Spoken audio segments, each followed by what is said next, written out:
know. Hey, Gorilla Man, go off for life. Yeah, stay high as a motherfucker. Toast up, looking to rob a nigga, gorilla post up. Hand to stomp a nigga for the fast buck. Look in the nigga pocket, I think he stabbed something. Yeah, I'm rolling a motherfucker. Stay twisted off the trophy inside diesel. I have Chinaman style, but I still see you. Through the scope, though I'm hiding in the desert eagle. Run around literally with the desert eagle. Stiffin' niggas Jews out like a fucking beagle. I'm hungry, dog. Watch when I fucking see you. No, Jews better be tough or I'm bound to eat you. And you think it can't happen, always happen, dog. Talk all that tough Tony shit is into the mall. And I ain't playing, dog. I'm hiding the motherfucker. Nice man, the dog, gorilla man, New York. Yeah, that's your brains on drugs. That's your brains on crime. That's your brains on that myth. That's your brains on drugs. That's your brains on drugs. That's your brains on crime. That's your brain on that myth. That's your brain on drugs. So high, see the room keep spinning, but I keep telling myself I gotta get the dividends. I gotta pull myself together, get the fucking Benjamin. So I grab my scrap and hit the fucking hood again. You monkeys know what it is. Some run duck high, some go get they gun, but they stand across the street with it, cause they know that I'm high and my guns speak a foreign language. Nigga, motherfucking what? You ain't doing shit to me. You rated fucking butt, ass crack, blast them shoes and get gun fucked. Rolled up in the plastic, covered in the wooden box. I'm hiding in the state building, gun the sides, clip the sides, stomach Ethiopian children. And it's go hard to light, my friend. Nice man, devil bread, gorilla man, know what it is. Yeah, that's your brains on drugs. That's your brains on crime. That's your brains on that myth. That's your brains on drugs. That's your brains on drugs. That's your brains on crime. That's your brains on that myth. That's your brains on drugs. I'm gon' get it, shit. I don't give a damn who the hell attached to it. Smoke me a Magnum blunt and that stupid 4-pound Mac military. 7 mag in your face for cash and all the rest of your things. You feelin' brave, my blast. Still digging your pocket and skate with your cash. I buy me a ounce of weed and mix with some ass. I'm a beast. I'm raw than the orangutans, raw than the pack of wolves. So raw, I'm gorilla man. And I ain't saying it cause your girl started feeling me. Cause this your brain and Charles Hines sticky green. But my mind still sticks to things. For that money and them bricks, I split your brains. I ain't playing out one big or hard's the name. Nice man that double bread hide in the fucking plane, nigga. That's your brains on drugs. That's your brains on crime. That's your brains on that myth. That's your brains on drugs. That's your brains on drugs. That's your brains on crime. That's your brain on that myth. That's your brain on drugs.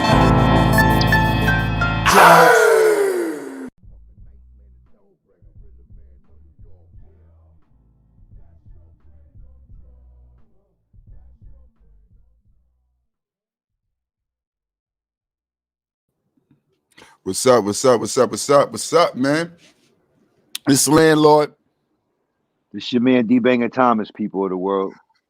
And this is Be Your Own Therapist. How the people doing today, man? This is Landlord and Lizzie. You know it's rent time. They know that if they pay attention to my bars. So what's going on, Banger? How you doing, man? Man, everything is good. You know, I can't complain, as you would say, Land. Turned around, man. I was deep in it, but it turned around pretty quick for me.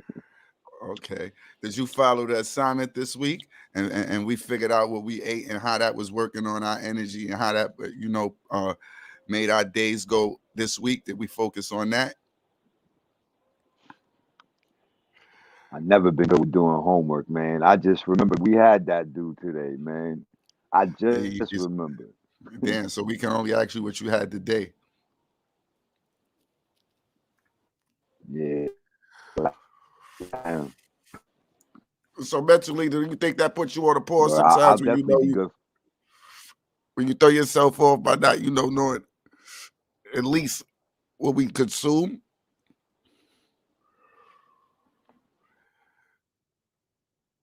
Oh, that was perfect episode when you all had gate after the homework and everything, because that plays a major part.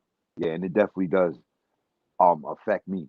You know what I mean? So But you I know didn't what's funny though? I pay attention to it. Yeah, go ahead. No, I'm good at homework. So see, I used to be the asshole. I do that. I do homework at the end of the last period, finish that shit off, so you know what's going on already. So when I had homework, I made sure Yeah. I paid attention what I was eating this week. So on Sunday, I woke up to a Pat Porter. I had a Pat Porter. After that, I had me some snacks throughout the day, just various snacks, and that was kind of my completion for that day. Monday, I repeated the cycle. I liked how I felt Sunday, so I repeated the cycle. I had basically another Pat Porter and a lot more junk food, water. You know, I almost drink probably a half a gallon of water a day. So water, Pat Porter, some junk food on Tuesday, and I had a peanut butter and jelly. At night, I got hungry. I had a peanut butter and jelly. That was Monday. Tuesday, I had a Pat Porter. I like how it was working. I had a Pat Porter, and later on, I probably ate a bowl of cereal, probably like 3 o'clock in the morning that night. And today, I felt dirty when I woke up. I said, let me just get dirty early. So I had some bum ass chicken wings and French fries. I went right to the yong yongs, right to the spot. Chicken wing French fry Hey yo, immediately. B. Fry hard chop wing, yeah, 2 seconds. I felt dirty today, so I went out dirty today, y'all. I had me something. I don't know what I'm gonna have tonight, but I might reverse it tonight and just have a shake to knock out all of the dirt shit so I get right back on track. It's a funny because I don't pay attention to what I eat no day, but those days I paid attention. I made sure I paid attention because I knew we had something to do. So I was like, yeah, let me make sure I keep focused on what I eat. And that's the only reason I think I had those shakes. Other days I might have went hungry. Sometimes I don't pay attention Yo, and I just do whatever. Land, when you was talking about the Pat Porter, that's a steak, a Porter steak. No, a Pat Porter is a protein shake. It's Oh, blueberries, that's a shake. it's blueberries, bananas, whey protein, and almond milk and peanut butter. Oh, It's a that's protein shake. fire. Since I don't eat no That meat, sounds well, I fire. do eat meat. I kind of eat what I want when I want, but I don't eat meat. But I will indulge in some oxtails if I feel like it, once or twice a year. But yeah, I pretty much I drink a lot of shakes, a lot of protein shakes, a lot of protein shakes. I really don't uh indulge in too many of the other ones. That's kind of healthy for me also, but I really stay consistent with the protein shakes. That's what's up. That sounds fire though. How was your mood today? You seemed a little frustrated when we first got on the phone. Tell me how that started, if you don't mind. Nah, I don't mind. Well, it started. It actually started with one of my bros calling me and telling me about, a mutual individual that we both know that basically violated. So it started with that, That we and both then, know. oh no, that Oh, my it's you brother and the and I person that you both was know. talking about. All right, no problem. I'm just checking. Right. So it started off with that, and then so that so that had me go left first, and then I've been dealing with I didn't have any hot water for like a day. Yeah, now that be So sometimes. so when I woke up to that this morning, I had to keep it moving and get to work, and then coming home from work and the water not being on, and then the phone call that just that's 0 to 100. Now on to that, right? Because I want to ask a question because I really felt, dude. I don't eat a lot, so maybe it's just me. I'm not personally an eater. I don't really indulge in like I don't eat. Like I eat when I want to. I might eat once or twice a day, if that. But anyway, do you feel more better, like more energized when you take a shower or you eat?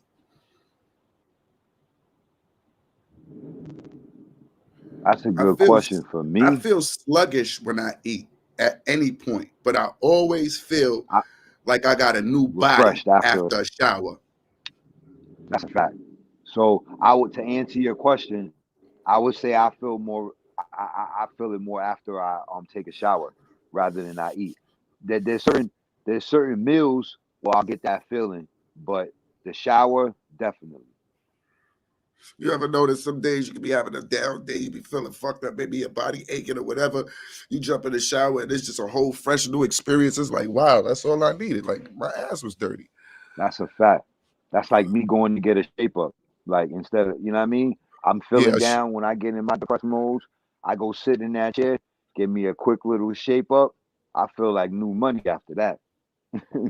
that's more on spirit, I guess, on morale. But as far as vibrant after a shower, I feel vibrant. After a cut, I might. After a cut, I kind of feel funny because I really don't like people looking at your face or look like people always in your face after a cut, and you be like, "Why you? Why?" And then, but that comes with the territory. But a shower does it for me. A cut is cool, but it doesn't make me feel as refreshed as a shower. A shower feels like that's like my style, like a nigga superpower. I think you gotta go save the day. You jump your ass underneath a nice hot shower and you cool. You go out there and you do what you do, and then your day can be productive. You funky, your day gonna be fucked up. Like you start off because you don't want to move. You know you stink. Like you You feel gonna attract stink. You some feel funky sweaty. energy. And then another thing I noticed as we get older, like you got to wash your ass a lot more. Like you can get funky. You could have been a nigga never sweated in 40 years.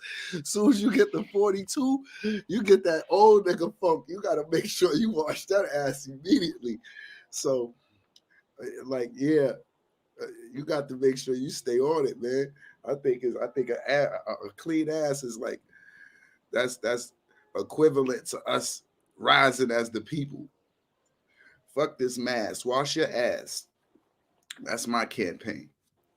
Kill that mask and wash your ass. Today topic is basically: do we suffer from a lack of communication with each other as black men and females and women in today's society? I say that to say, sometimes we be so close. Though they say it's a small world. It's like a 360 turn, a 360 diagonal. From everything that's going on around you.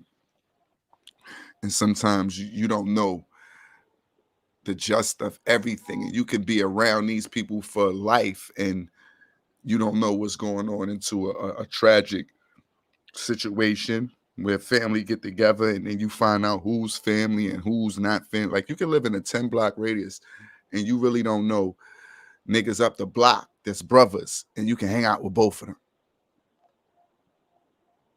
That's You feel me? bananas. But how many times have you ran into a situation like that where you go into the crib and you like, yo, that's your brother? Yo, y'all related? Yo, bro, I never knew. I'm with the grade school with this nigga. But you don't really communicate because we so cut off. You talk in a black society with us, and it's like the nigga looking at you sideways, yo, fam. Why you asking so many questions? So we so cut off, sometimes we don't know the simple shit. You feel me? By not communicating. Yeah, Am I on target with no, that? that's a fact. That's just something that I noticed, and I wanted to know, is that something that we suffer from? Like, are we so goddamn real that we fake? As we got to that point, let me ask my man Pop, Big Pop on the drop. What's going on, man? That nigga Pop Clark. Okay, lean on me. Tell him. Yeah. My nigga on the roof with Sam right now. Get your life together. Yeah, Pop. Basically, we were saying, like, do we suffer from the lack of communication as black men and women today in our society, almost based on that code of ethic that we're so real and you don't talk about nothing and you don't ask nobody nothing. So sometimes you be blind on who you're honestly dealing with until you get into a real situation. First and foremost, I can't hear you, good brother. You might have to tap out and tap back in. Know what? When the mic ain't right, your mic ain't right. I forgot. I'm sorry, Banger. I ain't got to add you when you come in this joint. I'm thinking I had to add you. You was already up there. Papa, I still can't hear you, though. Banger, you can hear him? Nah, I didn't hear him say anything yet, Lan. I can't hear him. And Banger, you lower now. You got to get up. You got to turn yours up a little bit. Leave out and come back in, Papo. I can't hear you. Let's make it fast so you know they don't even know what happened. You good, Banger? Let me hear you say something. Check, check, check. 1, check 2. Yo, Lan. So yeah, so you was talking to Pop about the topic when I went out just now, right? You gotta dial up. You low.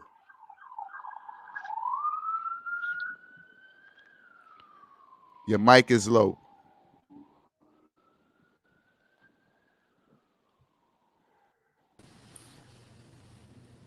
Papo. Yeah.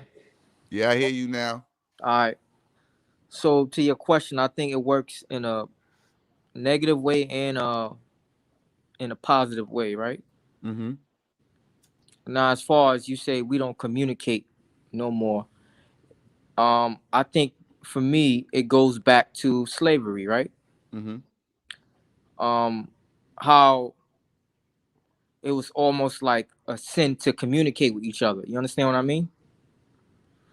So, and I think that's where it starts from. You know, minding your business, and when you understand what I mean, you can't really say certain things, and then it goes to the streets also.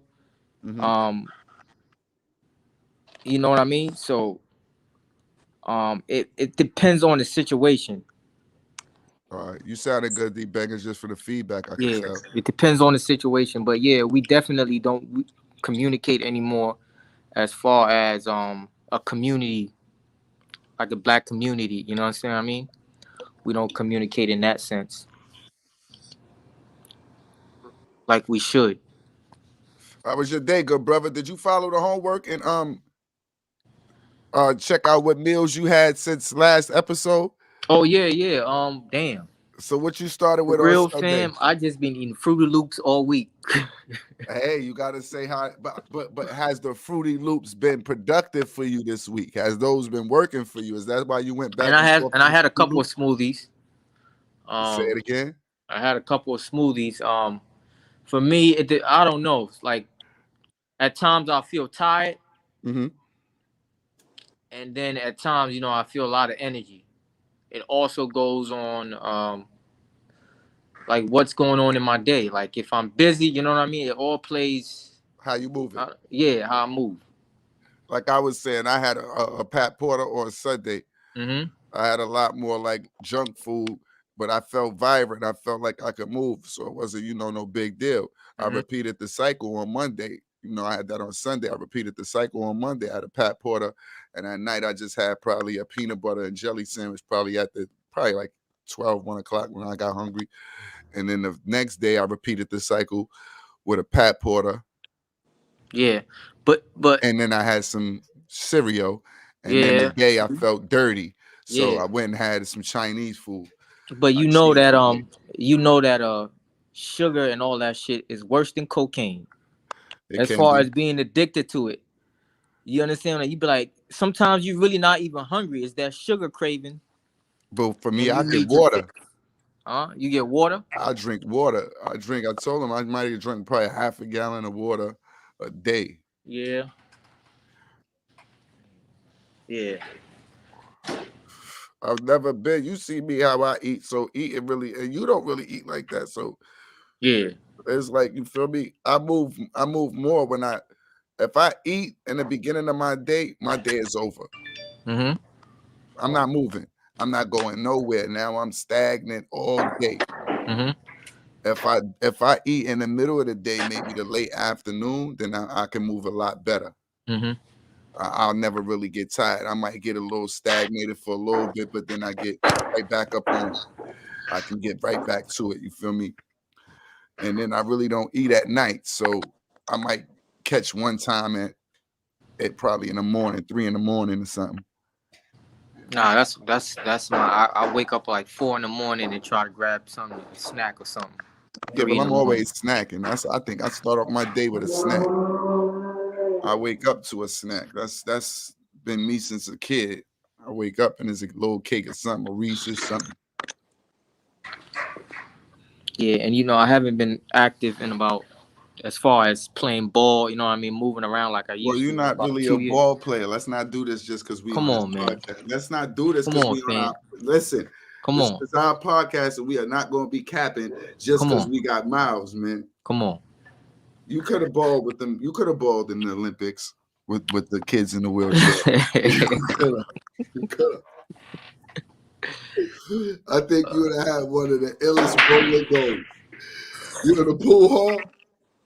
I got one of the best jumpers on the East You Coast. would have had one of the most rolling goals. They'd have been like, hey, no nigga can stop and roll like him. That nigga Papa wicked with that one.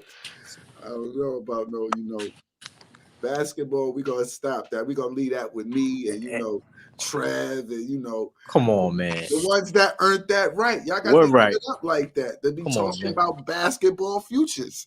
What you If we talking? try. I always thought Philly Gill was better. Phil? Philly Gill. All right, but that's When a y'all used to go protege. at it. But when did Phil go at it with me? 10 years after I was good? Yo, don't play the LeBron syndrome with me, man. Don't do this to me. Philly Gill. Philly Gill came up real good. You right. Yeah. But it really didn't matter, man. Philly Gill. Once in that zone, we was already in that zone. I earned mine already by then. Banger, we can't even talk to you about no basketball. You wasn't up there dribbling with no dudes, man. You look like a nigga that just fouled. See, I like football. That's what nigga that just fouled. They put him on me to try to get me frustrated. Hey, yo, Land. Yo, Land, first of all, I play very great defense, all right? What, football? Every nigga who can't play basketball play great defense. You notice that? They don't know a lick of the game, but they swear they play. You'll leave from a nigga who don't play basketball, scratches. You can show this nigga. Yo, look, my nigga, you not allowed to do this. I got all your fingers on my face. Hey, that's for my layup. Nah, man, your face was in the way of my fingers. Niggas that don't play basketball always say they got good D. All right. That's a lie. Well, I don't fit in that category because I play. I may not play, you know what I'm saying, as much as you play. But there is a court. My man. Now we got to get my man Danny up here because Danny went to college and all that with you. So we'll see how that was. DB and I went to high school together. And ooh, that's even better. DB was on the basketball team. I was on the football team. Okay. Right? But what I'm saying to you, there's a court behind my belt, like, you know what I'm saying? Right around the corner. Me, man. I'm active still. You know I run laps still. Don't do that. I run laps with you, man. Don't do that. All I'm saying is that we you'll love to foul me. I know. I earned my name as being good. You earned your name as not playing football. So a game between me and you is gonna equal to what? Me being fucked up but looking good. Doesn't pay nothing good out for me. Hey, yo, Land, cut it out, all right? So we gonna step on the court. You will not come off of there with fouls and scratches and all this craziness that you talking, all right? Then you ain't gonna have no points. He ain't gonna do nothing. I'm gonna foul me. No, he ain't gonna do nothing but dribble around. Around. That's all he's gonna do. Try to dribble. You're gonna foul yourself. So you was projecting your fouling onto me. No, I'm gonna foul you. Because I do use mine. I can get beat. The best get beat. But nigga, you got to earn it. He got all the moves until he get to the basket. Who, me? Yeah. What you can't finish. Shot? I can't finish. What about the jump shot? Your jump shot is okay. Now, who's stopping my finish though? What you mean I can't What do you finish? mean? You I'm can't just finish missing, around the I basket? can't make layups. I'm just Yeah. missing layups. Yeah, you know. What year this happened? You said what I'm year? just asking for you to bring this. What year? You can't make layups. I He can't gonna make layups. ooh and ah you, get to the basket and try to dip, and the ball gonna spin off the rim. That's what's It's gonna gonna look good. happen. All right, it's gonna He got look an good. okay jumper.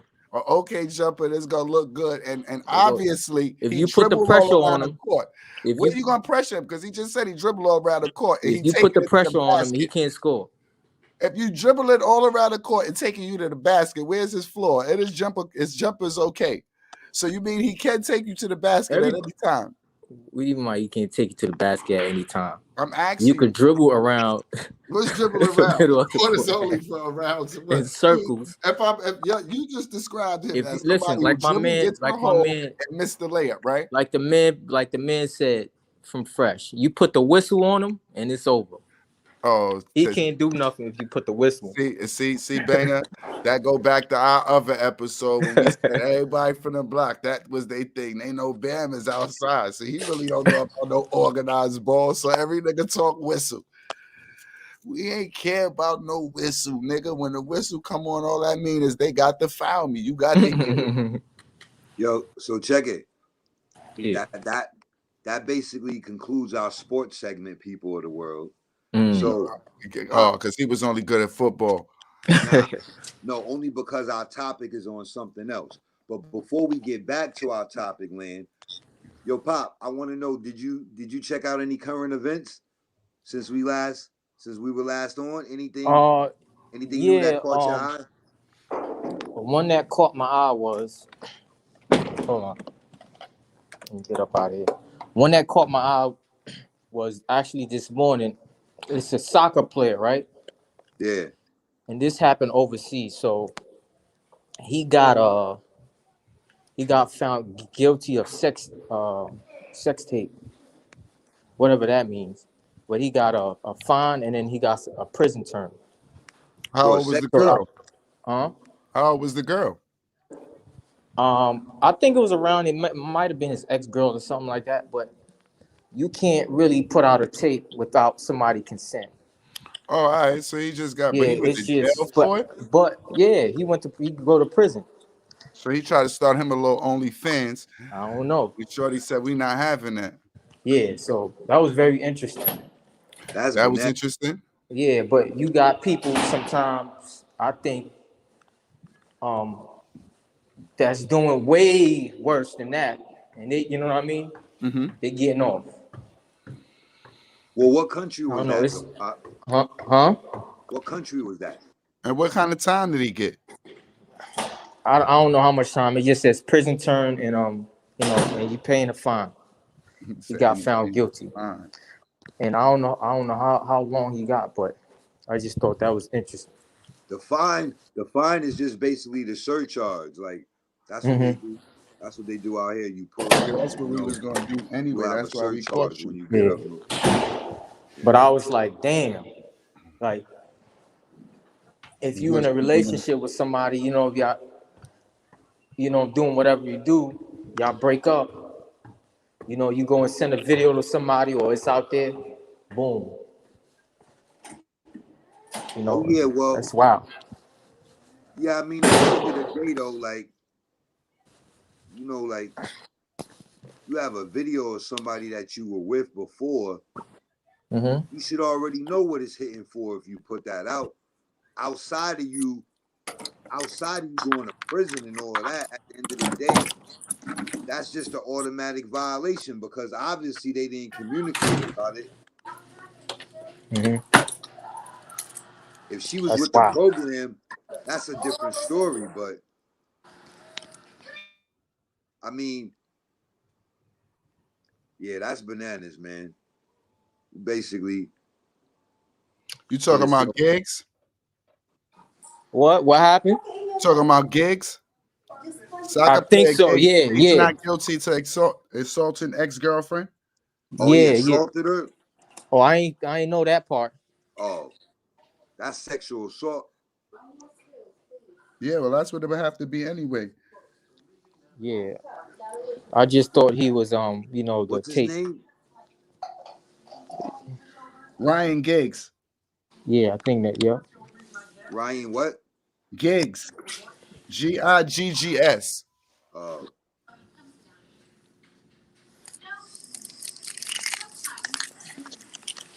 he's a Welsh football coach and former player. And her sister. And what? And He her vi- sister. Oh wow. See, I ain't know the whole story. Yeah. Oh, yeah, he The man. assaulted them, bro. Pleaded not guilty on charges of assaulting his ex-girlfriend and her sister.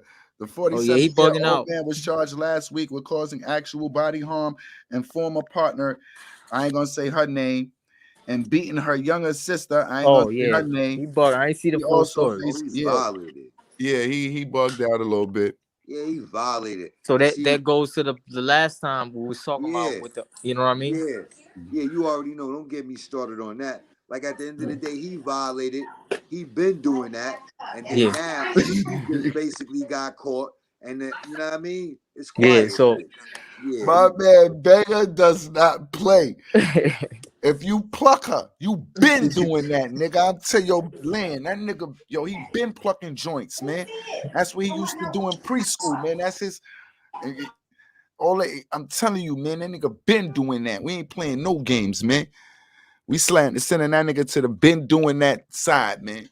Hey, nigga that we know, you had this in your blood, man.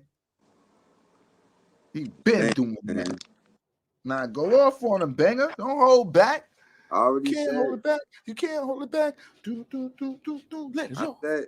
I said what Do, I do. said, man. He violated.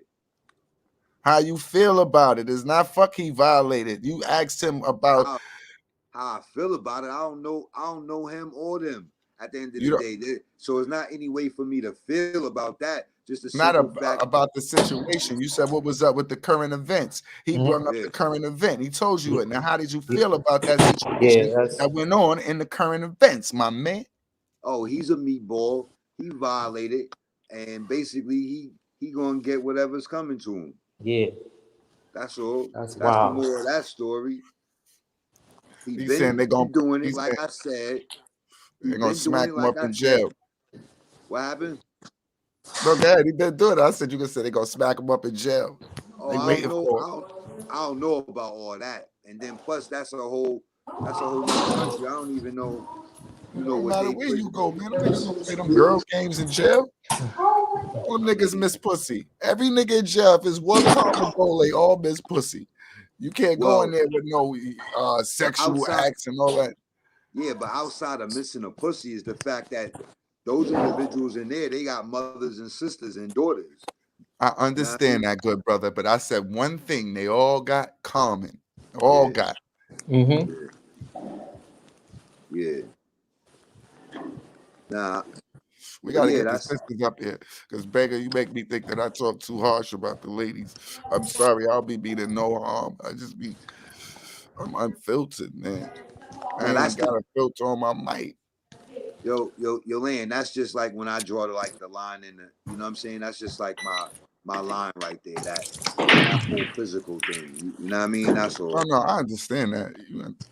Yeah. You don't have But to outside explain of that to that, me. though, bro, as far as the topic, right? I definitely believe that we suffer from a lack of communication with each other as black men and black women in today's society. Now, as far as the levels of it, I don't know, how extreme it is, but yeah, I think that what I'm saying, there's also levels to it though, Lan. Do You you have know? a situation where you might have went through something with somebody where it was just a miscommunication and it was like, damn, when I sat back and got a chance to think, it was just like we didn't get none of us heard each other. It's every Right. day. So I had a phone call. I received a phone call from a family member, very close family, right? Um, Uh-huh. what was this, like last week, right? So basically, the call came in. I was already in the midst. I had the whole fumble with my work schedule last. So I was in the midst of rectifying that. And when she had called, she called with an opportunity.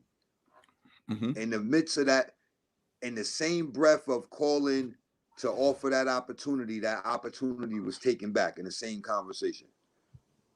And that was definitely due to miscommunication. Because on whose part? Well, I think it was on both our parts, because on her part, in my mind, I'm like, why would you even call someone and attempt to offer them something if your full purpose wasn't to, give them that opportunity, basically. And as far as the miscommunication on my behalf, because I wasn't in a position, like financially, basically, that was my fault. But that wasn't going to hinder the opportunity, though. That's the key. That's the key factor right there. Did you get to talk to that person and explain that you understand that it was a miscommunication? Now, to be honest with you, and I spoke to this with my therapist. I spoke about this with my therapist, right? She's an elder. And that goes back to the community. It's like right now, I'm not even gonna do all that, because it's not even worth it. I thought about it. I just swallowed it, as far as like, it's not worth it as far as what? If I had been in a position I was supposed to have been, regardless of the part that she played, I just took accountability for my part. You feel me? And basically just looked at it from a different perspective. After I went through that mode, of that frustration and slight anger, about the miscommunication and how everything had transpired, I then just took accountability. Like, you know what? I'm not even saying anything to her. I'm just going to basically just get myself together. So then, therefore, when the next opportunity does present itself, not only will I pay attention and make sure the communication is on point, I'll make sure that I'm also in the right position as well. Okay, yeah, that's true. So, going back to the topic, I think communication is important based on the situation, right? You was just talking about sports, right? So, and the same thing as football, basketball. A good team communicates defensively and offensively. You understand what I mean? So you need to think about, why am I communicating with this person? What's the end goal? You understand what I mean? So I think that's very important. Like, you need a purpose to communicate. Sometimes when you communicate like with a person, you find out something that y'all actually connect with. Yeah. I just said I think we so cut off because we got codes to live by. We had codes to live by since we was little, so it kind of cuts you off to communication. So as men, I feel like we be cut off sometimes. A lot of times it be little situations where you'll be mad for an eternity for nothing. You get next to a person and you see him and feel the energy, and then you want to smile. It'd be like, like, I don't know what I was mad at you all that time for. You wasn't mad. You niggas just don't communicate, and you'll miss life. Like, that's a real key that we lacking. Like, you go about whole life without understanding and knowing a person that you grew up with or was raised with or your own family, just because y'all don't communicate. You don't know what the person in the next room going through, because you really don't communicate. I know that's something that I may suffer from. But and it all goes back to why we communicating. Some people might feel a certain way towards a certain person, and they don't want to communicate with that person. So, but then it's all little things. All right, if it's to that extent, why are you around this person? Why are you around anybody that you feel you don't want to communicate with? When they say you're supposed to be around people that you can build with, you don't want to be around people that's going to keep you stagnated and keep you in a dead spot where you feel like, I don't want to communicate with each other. We don't even communicate. And sometimes the communication can cause an argument. Well, again, but I think arguments are healthy. Well, all right. So just let me interject for a minute. as far as like the communication, I mean, when you find that you have things in common, you know what I mean, with a female, right? That helps. But then also think about this though, bro. Like people get together, right? And they're going off of whatever format they know of a relationship. And they really think that's the way. That's one. And as far as communication, everyone has their own view or whatever of what that is. So it's like you really have to make sure that you're on balance with someone on those parts. So if you're into communicating, those signs will come out in the very beginning with someone else as far as like them not being on that same level, basically. But then think about the factors of lust. Lust overpowers a lot of things sometimes because you'll see warning signs in the beginning, especially females. They'll see warning signs with a dude and may be like, oh, I could change him, or whatever the case may be. Now, on my behalf, I guess that goes back to what Lane said earlier, but like on my behalf, it would be more so of the lust. Like I'll know the communication may not be there, whatever, but the physical part, you know what I mean, will really attract me, basically. So I'll go forward, but then, like I just said, it'll always go back to those warning signs from the beginning. Like it'll always that lack of communication or that level, you know, Well, I because was if you're accustomed to one thing, then you get with someone and you have to readjust. So you may dumb down your communication. You may not talk as much because they don't talk as much, but you enjoy their company, like Lance said. When you see them, you still feel happy and everything. They just don't talk as much as you or express their feelings as much. But eventually, that's going to affect you. They still accustomed to doing what they doing, but then eventually that'll affect you because you're really not who you know what I'm saying, you really not being who you are in the relationship for the most part. well, I So wasn't really saying male and female as far as intertwine because it's kind of easy to talk to a male. It's easy to talk to a female. We kind of talk to females more than we'll talk to anybody though. They kind of like our preachers. We confess to them all day, but I'm saying as far as us communicating with each other, like actually knowing what we or figuring out what we connect with. You like you were saying at a point, like it depends on you communicate with a person depending on if you had something in common. But how would you know if you had something in common unless you communicate? right, I mean, well, that's the key. I mean, well, in order to connect with anyone, you got to talk anyway. So Indeed. But I'm saying yeah, that at that point we cut off to the point where we don't even let that we not communicating because we cut off. It's not because we don't know how to. So we just so cut off programmed. So how? What you mean by the cut off part? Like cut off to the point where you feel a conversation. You can't hold a conversation with a person. You can't argue with a person. You can't uh have disagreements with a person without it being a problem or something, or without you learning or something, or without you and that person actually finding a point to connect with. So every time we look at it is either I'm not going to communicate because, like you said, I don't want to even hear what somebody got to say because they're not talking about what I'm doing, or that's just not where I'm at this moment, which is basically the same thing. But the block, what created the block where we don't even give it a chance? Yeah, we give it a chance with females. So with females, they're gonna kind of know a different side of you. But your niggas or people that's around you, that's your teachers, all the people that really supposed to know you are never gonna know that side of us because we don't communicate really.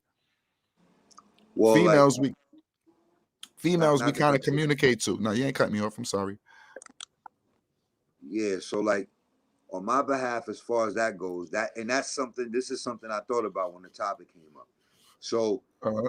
when you put it on that part, as far as like us dealing with each other, right, as black men, right, and then Mm-hmm. just like me personally, me dealing with other people. I mean, I've always been a good communicator.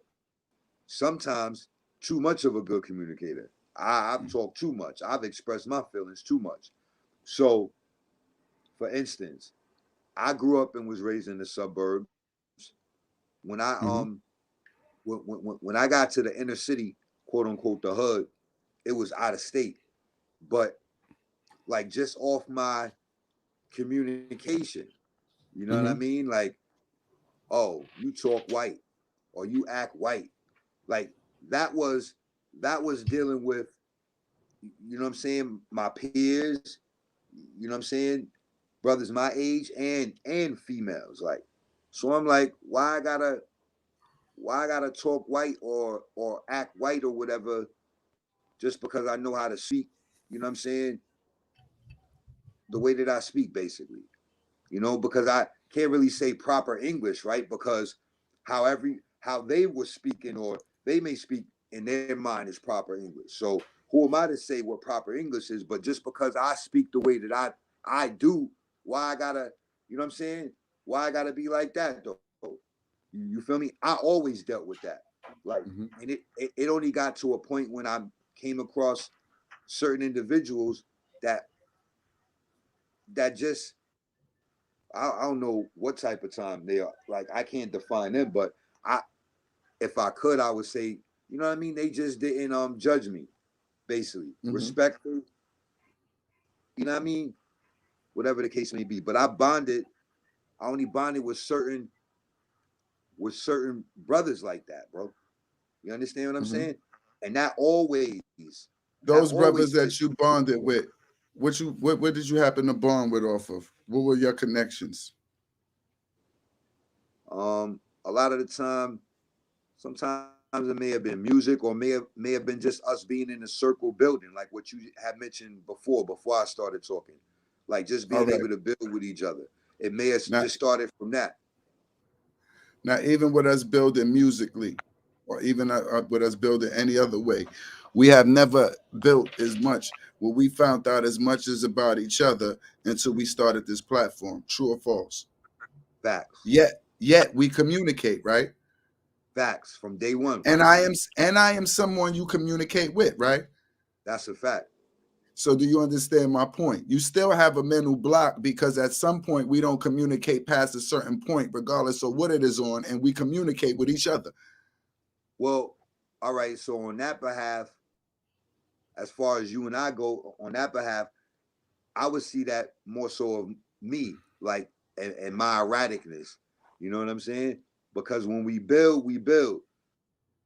But like, yeah, that block was It's still there though. blocks. But It's yeah, but I'm saying on our behalf, I would say it was more time because you was always stable in a stable location, and I was mhm. always ripping and running.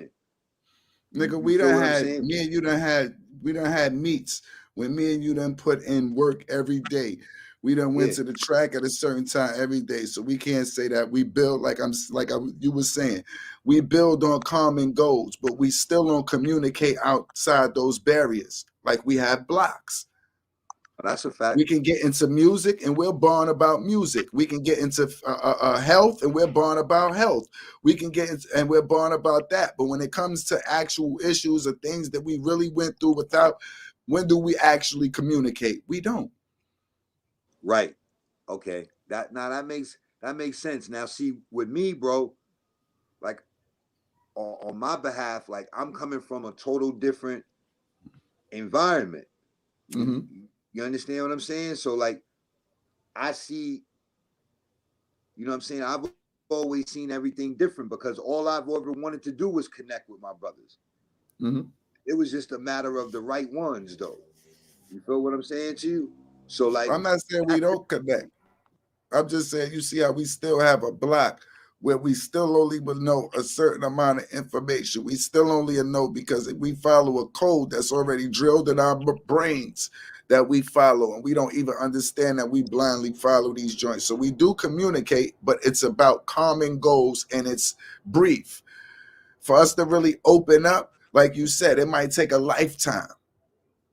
Well, That's bro, just how it is. but then also, there's levels to that though, because But does we that have a hold us group, back? but we have a group, you know what I'm saying, of us in society, bro, that are that are in different places. Like, what about the individuals in fraternities and that went through, you know what I'm saying, that went through the colleges and they're connected like that. Like, They get together maybe 20, 30 years if you in one of their fields that they happen to be working in now, and you get a date, and you might get on. But other I than mean, it that, depends bro, on. I'm still living my life. You know, it's just about it's about connections. So yeah, you'll have that connection. You'll have that connection for that data for life, and that's what can guide you on to bigger things. But do they know, and do you communicate past that data and all of that shit? No, it's the same thing. But yeah, you just can't communicate with somebody and just be like, oh, like, even imagine if we didn't have this platform and we knew each other, right? Yeah. I'm not just gonna be like, yo, what did you eat today? Like, you know what I mean? Your health? Did you read? You know what I'm saying? It's just, it has to be some sort of a connection. Then we go deep into it. You understand what I mean? It's just hard to just all of a sudden, yo, Why? it's just how it is. It's other people Yeah. that you meet, and I don't want to Yeah. say other races. The first thing they might say when they see you is, "Hey, you had anything to eat today? Mm. How you feeling?" So that's just our culture. So I'm saying why? It's something that's instilled in us. You said it before, like it's been instilled in us since slavery. First, we couldn't communicate, so we had to build codes. This is where all of this rapping and all of that come on, because we come in codes. Nowadays, ain't no more codes. This is just we played into the trap. That's what I say it's called. But we speaking in codes. All of this is so we can be identified and we can know what's going on throughout our culture. Now, as the time went on, not only did we stop speaking in codes and start, transferring information to each other, we start being distant to each other. Because everybody have a different goal, different ideas. So it's hard But to. is it working?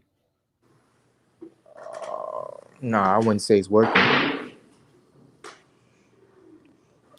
Everybody got a goal and an idea, and everybody once you start to really master and get a hold of your goal and your idea, you understand how you need this team around you.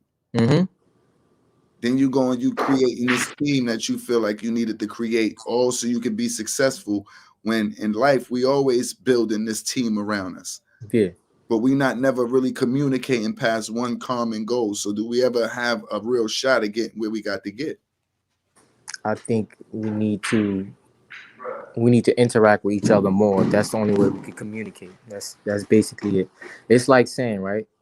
You get 5 players from around all over the, let's just say all over the country, right? And you put them on one team, and y'all got to play this. Y'all got to play this game. How do you communicate? Oh, this is my 3-point shooter, or you understand what I mean? This is like you got to go through the experience. Oh, But I that's doing he homework. yeah. So I don't know. They're gonna do homework, of course. That's just game facts and all that. We're gonna check to see what we playing first. I understand what you're saying. No, I mean, just And it's throwing them out there and like, yeah, let's go. This is it. Let's mhm. go. So over So time, you're gonna learn. Okay, this is what this person do well. So as the game goes on, this is how you figure out who's what. you good, Banger? Yeah, Okay. yeah, I'm Not good, that you bro. want to say something just now. Yeah, my fault. I just didn't want to cut pop. I didn't want to cut pop off. Yeah, I that's mean, the only way. more or less, I was hearing what y'all was saying. So like, so we basically talking about like how how did how did these communication barriers become to exist, basically, and like what they are, like, because I heard you was talking about slavery, and everything. So Yeah, that's where Papa in the beginning of the episode, that's where he chimed in and says it started from slavery, this basically the us not other knowing. this the other thing that came across my mind. Not that not anyone else knows. We not the descendants of slaves. We the descendants of kings and queens and princes and princesses. That existed before that slavery time frame. So Hmm. like just think about that communication as far as history that's Yeah. been brought But down. if we block, You but the understand same what way I'm we saying? block So from communicate, but the same way we block from communicating, we block from that knowledge. Yeah. So That knowledge we wasn't were instilled in us. It wasn't instilled in us. They instilled slavery in us because after that we became slaves, and that's what was inflicted. That's what was that was what inbreeded all about us today. Us, our yeah, children, all of that. right, but as a people, we've always known that we were greater. So where did that come from? That had to have been in us spiritually. So hmm we all, even though we had been cut off from past generations, right? hmm We still knew. That's how we've been able to obtain our history now to know to get to where we are. It ain't like they gave it to us along the journey. So the communication, as far as that went, you know what I No, that mean? just means in those times they communicated. We lost communication in our generation. Mm. We lost the Yeah, way that they was trying to teach us. We can't say that because they was on say a what? as far as the slaves and how they was built. They was on to a way to when their freedom towards not what we on. We are the ones that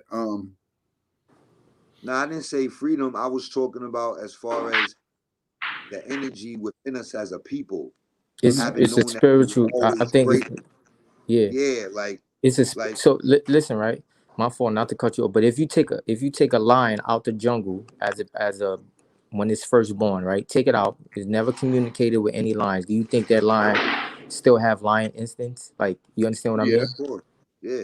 Because it's just it's like what is it like a natural? No, you saying it's gonna adjust to its natural habitat, but it's Yeah. still gonna be what it's naturally is.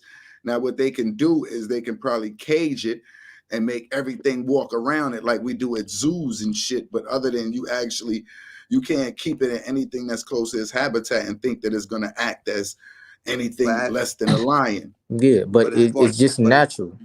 Go but as ahead. far as what you were saying on that point though, Pop, that sounded like to me you was going along the lines of what I had said previously, as far Mhm. as like that spirit, that energy always Yeah, having been in us, right? yeah. All right. So then We're born with it. therefore, It's yeah. right. So then that's how I will come back to like situations like for example, a Nat Turner or Harriet Tubman, right? Mm-hmm. Like that warrior instinct, right? So like Mm-hmm. the history that we've learned That now, right? Prior to the history that they taught us in school about slavery, right? The history that we know now as far as us being descendants of kings and queens, princes, warriors, all of that, right? Mm-hmm. So to me, that explains that innate nature. Yeah, they were being oppressed, we know that, but so were a lot, you understand what I'm saying, of others. But like those two specifically, that spirit, that warrior spirit, they connected with that warrior spirit within them, that Mm-hmm. leader, king, prince. Because if you being told that you this and you come from this and you got to deal with that, for you to overcome that, that has to be something deep within you. And then for you to trigger that in others. So that goes back to like communicating better and effectively. We focus on communicating better and effectively with each other, and we transcend that onto others that we're around, then eventually that will, you know what I'm saying, for kings to reciprocate exist, what was the or most focus important? on the reasons why we don't. Like focus on the real reasons why we don't. Like as far as us and each other, like you said earlier, Land, the codes. All right, so these codes exist, but they should only exist in certain situations. If we really in the street and then that's the type of time we on, you know what I'm saying? Then that's when those codes exist, as an example. You know what I'm saying? But then when we dealing with each other on an individual basis, even though we may come from different backgrounds or whatever, then we have to make sure that no matter what, you know what I mean? But these we try codes to, are inflicted for survival. That's what you got to understand. Even like when y'all bringing it back since slavery, all of these are for survival. These are survival mechanisms. These are built for survival us to mechanisms survive. So against in each reality, other. we can't. I'm saying as far as communication and all that, we built these blocks because of for survival.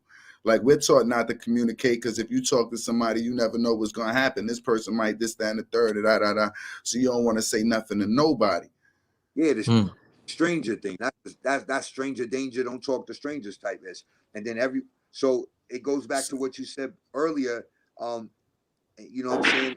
As far as the connection and being connected with people, like school, like coming up in Mm-hmm. school and that history. You know what I'm saying? From Mm-hmm. high school to college and then so on and so forth. How you build relationships that way. Mm-hmm. Yeah. Right. So so in that environment, it's a lot more friendlier.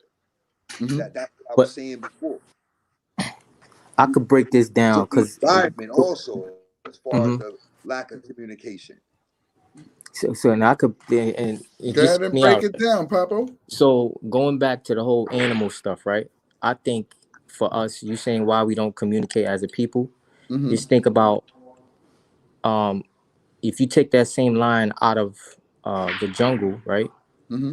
and you put it somewhere else, let's say you put it in where there's no other lines, it still has those ability because it communicate with nature, so it knows how to, you know what I'm saying. So for us, we stop communicating with natures, and nowadays we don't communicate with our community, so Mm-hmm. that's why you understand what I mean. Mm-hmm. You don't communicate no more with your culture. Like you got certain people move away from the hood and they want to leave that behind. So that Mm-hmm. communication is not there. You understand what I mean? Mm-hmm. So if you want to communicate But with somebody within your neighborhood, you gotta know what's going on. I but then think. also but then also even for the ones that will like move out the hood, Hmm. like that, as far as like still staying in contact or keeping communication, Yeah. that would go back to how strong the communication had been prior to that Hmm. and the bond, right? Hmm. So and then that's when, yeah, I mean, and then it's like levels, man, because then you start outgrowing people as well. Hmm. And that's what I was kind of saying earlier. When you start to outgrow someone, then how do you adapt the communication on that level? That's why I'm saying there's Yeah. different levels to it. On top of the codes, there's You know, situations of lack of communication without any codes being involved. That's why I mentioned like the college and things of that nature. Ain't no codes there as far as that goes because that's the environment that they're in, socializing and things of that nature. So they Hmm. intermingling with families and all of that. They going to each other's homes on vacations, all of that. That's all part of communication. But like when you dealing with, if you're dealing with situations where there's codes involved, you know what I'm saying? Of course, you're gonna have barriers. You know what I'm saying? Yeah, of course. But that's why I was saying before there's levels to it because there's people that don't deal with those codes outside of the original. Like, you know, don't talk to strangers and you don't know. That's why they stay within their own social circles, basically. So let's take this back to the communication. Do you think um when do y'all think y'all falling off the topic of hold on, communication? no, Y'all no, keep saying that. Y'all no, talk about listen, right? communication. No, I'm just saying, um communication is very important because let's go back to the Trayvon Martin case. Had they both communicated with each other, you think that wouldn't have escalated the way that it played out? Like, what are you doing God here? rest Oh, his yo, soul. I live. You understand what I mean? Yo, I live. No, Yeah. I think there's two ways to look at it. I'm sorry, I don't want to cut you off, Yeah, go Banger, ahead. Yeah. but there's two So ways to look at it. Hmm. Yeah, Banger. nah, there's two ways to look at it, man. Go ahead. Like I would say, I'm not looking to communicate with you when you hear how he was talking already. He was looking to communicate with the cops. He was Hmm. looking to communicate with them to try to get an okay. Yeah. Him communicating with Trayvon wasn't that wasn't never a option. during that whole That's what I'm saying. situation. So yeah, if had they communicated, I don't If it think was it would. communication, it wouldn't have never been a situation because you wouldn't Yeah. have just judged something before. If you willing to ask somebody a question like, "What's going on?" then you're not gonna jump out the window and accuse. You feel me? It ends speculation. So it's like you already, and then that's not even. That's more like a situation where I already know what I want to do. You feel me? There's a lot of situations like you walk into, you could have said, all right, I'm mad at one situation, and then he sees something. He see a boy walking out with a hood. He know it ain't no harm, but he's already alarmed from whatever he's going through in his natural life, whatever the fuck he's struggling with. And now he wants to play hero. You're not looking, look at the situation. You don't even know what the situation is, but look at how he coming into it. He's trying to play hero. He's trying to call, let them know what's going on. This is what he think is going on. He ain't waiting for nobody to say, all right, don't worry about it. We wait for backup. We send in a car that way or nothing. He still takes it into his own hands. True or false? So this was something that he already had planned. I don't think it was a line of communication. If he would have turned around and Trayvon would have said what, that would have been too much. Yeah, so like it's back to aggression. Yeah, that's what I'm saying. That's why communication is very important in that. You understand what I mean? Because now look what happened. Yeah, like so he didn't have like you said, man, he didn't have any intentions to communicate effectively and or any of that to begin with. You know what I mean? That was that was obvious. So that's where that fell off to begin with. And then it was codes involved in that situation. Yeah. Because you had the code that they live by down there, stand your ground. You know what I'm saying? That's a law. That's a law. So that's like a code. Then, you know what I mean? You dealing with this racist ass cracker. You feel me? So that's another code he was living by. You know what I'm saying? Because if it was a 16-year-old, 15-year-old white kid that was doing that, it wouldn't have had the same miscommunication effect. So, you know, that goes back to that code you was talking about. It was a racist cracker, had no intention at any point of communicating with a young black kid, older black male, or any of that. And on top of it, stand your own ground. So that was like in his mind, his authority, all of that. You know what I mean? Racist cracker with a little bit of authority. Shit. So, you know what I mean? You ain't got no shot being a young black kid. So, you know what I mean? So, yeah, man, he didn't have a win in that situation, man. And that's horrible. And that's like, look at Ahmaud Arbery. God rest in peace. Like that situation. He's out jogging. These racist ass crackers ain't no type of communication. His whole objective was to communicate effectively. And Trayvon's. Perfect example. You know what I'm saying? And they came and they already had their own codes, like what you said earlier, Lan. So it's like the objective, the motive of the individual we're dealing with. What type of codes were they raised on? What type of codes or things do they believe in? Using that word basically to go with that, Lan. Yeah. Say, Nick, what's good? Nicky Westside, what's going on? How you doing, bro? Yeah, I'm doing good, bro. My fault, I came in late. You know, my phone was dead, bro. I just tapped in with you, good brothers. You know what I'm saying? You ain't gotta explain how you feel about communicating with our brothers nowadays and females. How you feel like how that go? You see what the topic is on the bottom scrolling. How you feel about the issue? Communicating, like like communication. I'm saying that's a big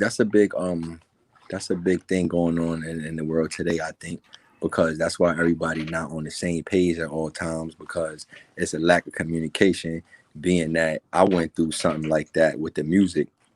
Well, I love all my niggas to death, but we tried to bring everybody together and do something with, but the communication wasn't there. So I take blame. I take 50% of that blame too with my niggas from the block. You know what I mean? I wish we could do it all over again and tap back in, but the communication wasn't there. So I know me and Spam, me and Ben was on the same communication and certain other people, but it lost a little bit because when certain people don't understand what's going on and you don't do this, people think otherwise. So it's like everybody not gonna do this, but they expect you to be like, yo, D Banger, me and Bam is about to go and do this and look for this and do that. But if me and Bam don't do that, D Banger thinking, yo, you and Bam just, what the fuck y'all niggas doing? Y'all doing some shit. So it was, you know what I mean?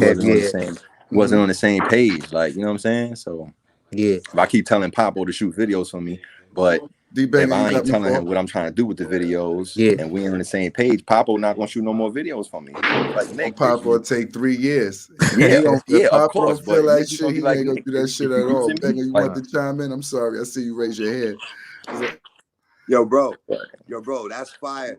Yo, that's I ain't fire, want to bring nigga. it to female. I ain't, not to cut you off. I ain't wanted to bring it to female shit because I ain't want to get in trouble, because I feel like this shit gonna go viral in any minute. Bam doing, and I don't want to get in trouble because you know what I'm saying. So I don't want to. Man, I'll you talk gotta have about a other shit, but miscommunication with a female. We just saying if all even sometimes. street shit, I bring it. I get deeper than this shit. Spam. We can bring it to the Alpo and Rich Porter paid in full shit. It's street shit. Communication was off, I think, with that, because I think the I don't know the story behind the shit, but the story I heard is because Alpo did what he did is because he thought he was getting cheated out of something, but that means the communication wasn't there. I don't know. I don't be mad at me. That's what I heard. Now, I'm just saying. the only thing that I'm gonna say I in don't that know why he story did that's that to funny Rich. about it I don't know is why I he did heard, that. and I said another thing. I'm sorry, Banger. I'm gonna let you go right after this joint. I heard that I was listening to, I think, a Clubhouse or something, and they said a female said, yeah, because A even said that Rich stole bricks from Alpo. And I said, yo, what the fuck people be listening to? Ain't never said that. That's because them niggas don't know what they talking A about. Them never in niggas his be in the life said clubhouse. that. A said that was Alpo's excuse to him. Meaning that's what Alpo told A. A already knew it was bullshit. It wasn't about if it was about that was the story he told to him. It ain't that. Them niggas be Everybody on saying, clubhouse talking yo, some this nigga bullshit. talking about, yo, because he owed him 250,000. I'm like, yo, hold up. What is these niggas talking about? Niggas really don't understand the game. They don't even know the story behind it. So niggas just say shit and it just be communication and it keep going Exactly. and keep going and it turns to a pool of lies. Back to your word, communication. You feel me? It turned to a pool of lies because you talking about a whole bunch of you misleading this one and that one. Banger, what you had to say? I'm sorry, I ain't want to Well, I can't see y'all. My Wi-Fi must be messed up. Oh, I can see you now. I can see you now. I just got a FaceTime call. My daughter was FaceTiming me. That's why. What I was saying earlier was when you was talking about like situations like the independent music route, and then you come together collectively, you know what I'm saying, with your bros, like right. Talk to like this, just speaking about that universally. So when you have a situation like that, like we keep saying communication, but one thing I was saying is that there's levels to that.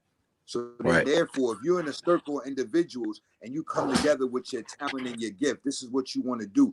You also know you have to have business knowledge. Now, then you get around niggas that think they know everything because niggas done sold drugs and niggas done made a little couple dollars that they know how to do some shit. But you ain't got no business sense, my nigga. You're not educated. So that's why shit don't work, my nigga. That's why there's miscommunication within the community, my nigga, because of and lack of education. That's what it is. And I'm not talking about going to school and sitting in class, and because you didn't do that, and because you're not in that form of education, you're not able to communicate effectively.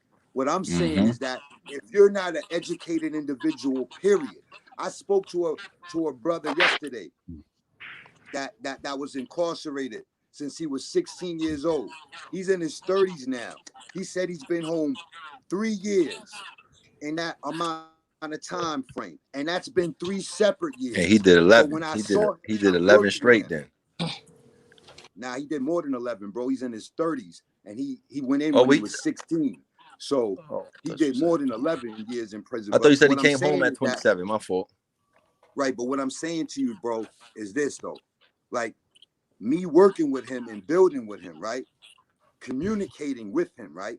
Even though I knew he had been in prison, I wouldn't have known he had been in prison that long You understand what I'm saying? And I said this to him. His ways and actions didn't exude that, and when he communicated, it didn't seem that way. You understand what I'm Because he saying? was And well you know what he mannered. said? You know what he said? No, he wasn't well mannered. We talk about a hood nigga like this nigga. You understand what I'm saying? It wasn't the fact that he was well mannered, but it was just the way that he communicated. He carried himself, right? So then, while we're still engaging in that dialogue, he said, "And I educated myself." He said, "I That's well educated mannered. myself. I taught myself." No, that's not. Oh, okay, my fault. But anyway, so that was basically my point, bro. You know what I'm saying? He made it Yeah. his business to make sure he educated himself, and that's what it's about, bro. That's where the lack and miscommunication come in at. Relationships, friendships, all of that. Yeah. We dealing with situations and things that we think we know how they supposed to exist based off of past. But at the end of the day, we've come and we dealing with individuals that have come also from dysfunctional environments, families, and things. So when you're dealing with someone and you're able to, get those things in line, then you can start building. You know what I'm saying? We have to educate ourselves. But you're dealing with a circle of niggas, maybe out of 5, 3 want to educate, 2 don't. That's going to throw the whole balance off with anything that you're doing. You move with the And 3. then that's also going to affect the communication. I agree with you were saying to a point, but I don't agree with how you said just because if they was drug dealers, I don't agree with that. Don't mean that they can't run a successful business. I think drug dealers can run a successful business. I think that's one of the talents they might have. No, I'm just saying that's just my opinion. I think that's one of the talents. What I'm saying is this though, right? They're able to do that, and they've done that, and we've heard situations of that based upon them educating themselves.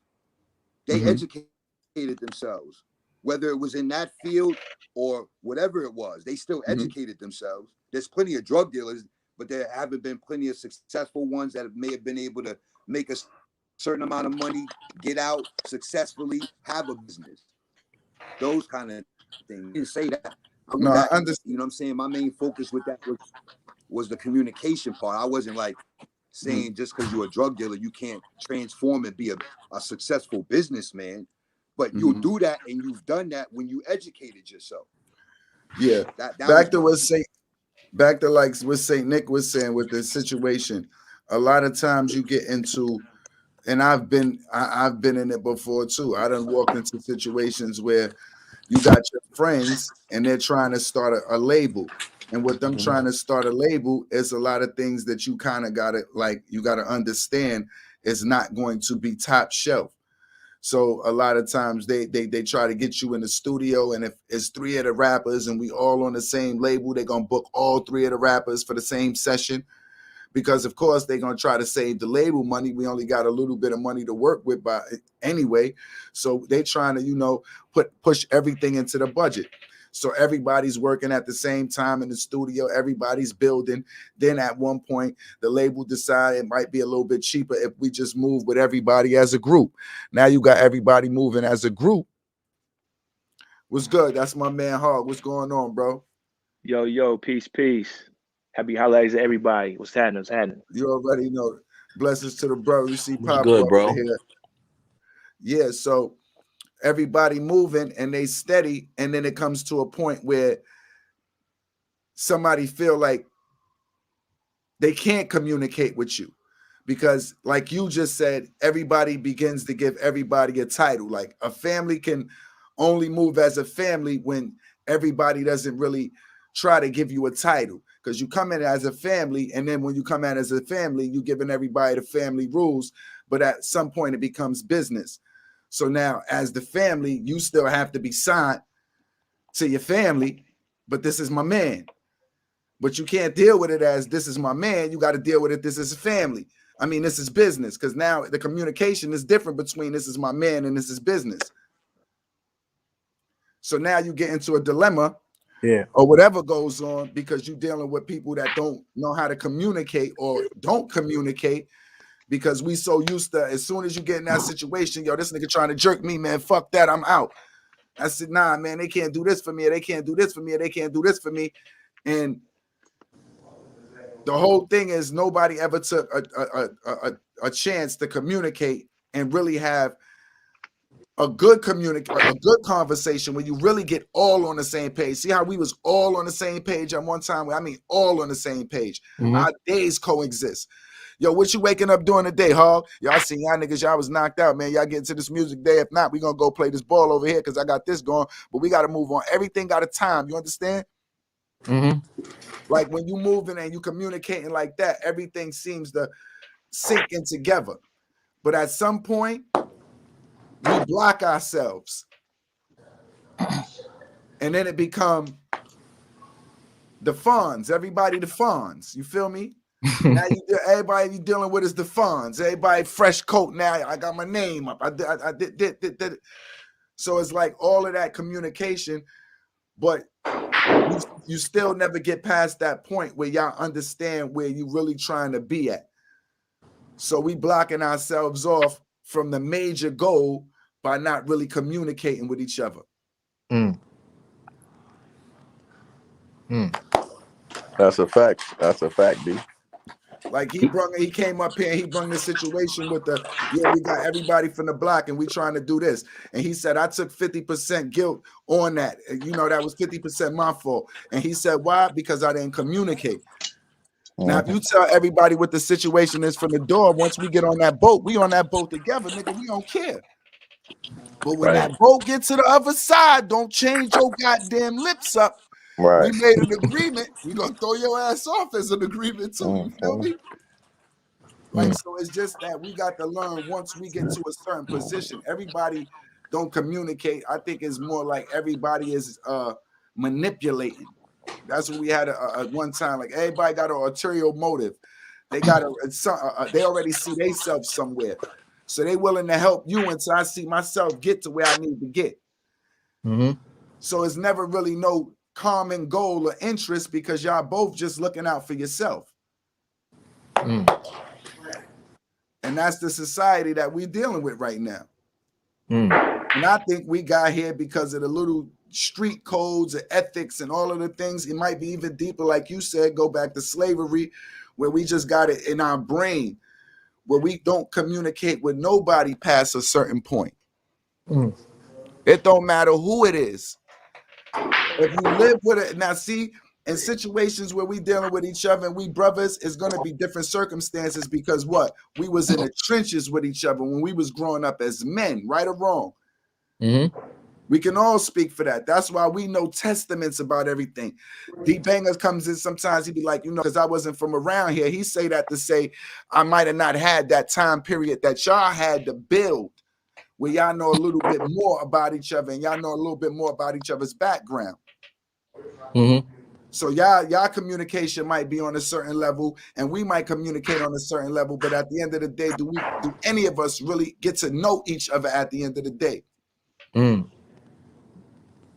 Because we still block each other off from the littlest things.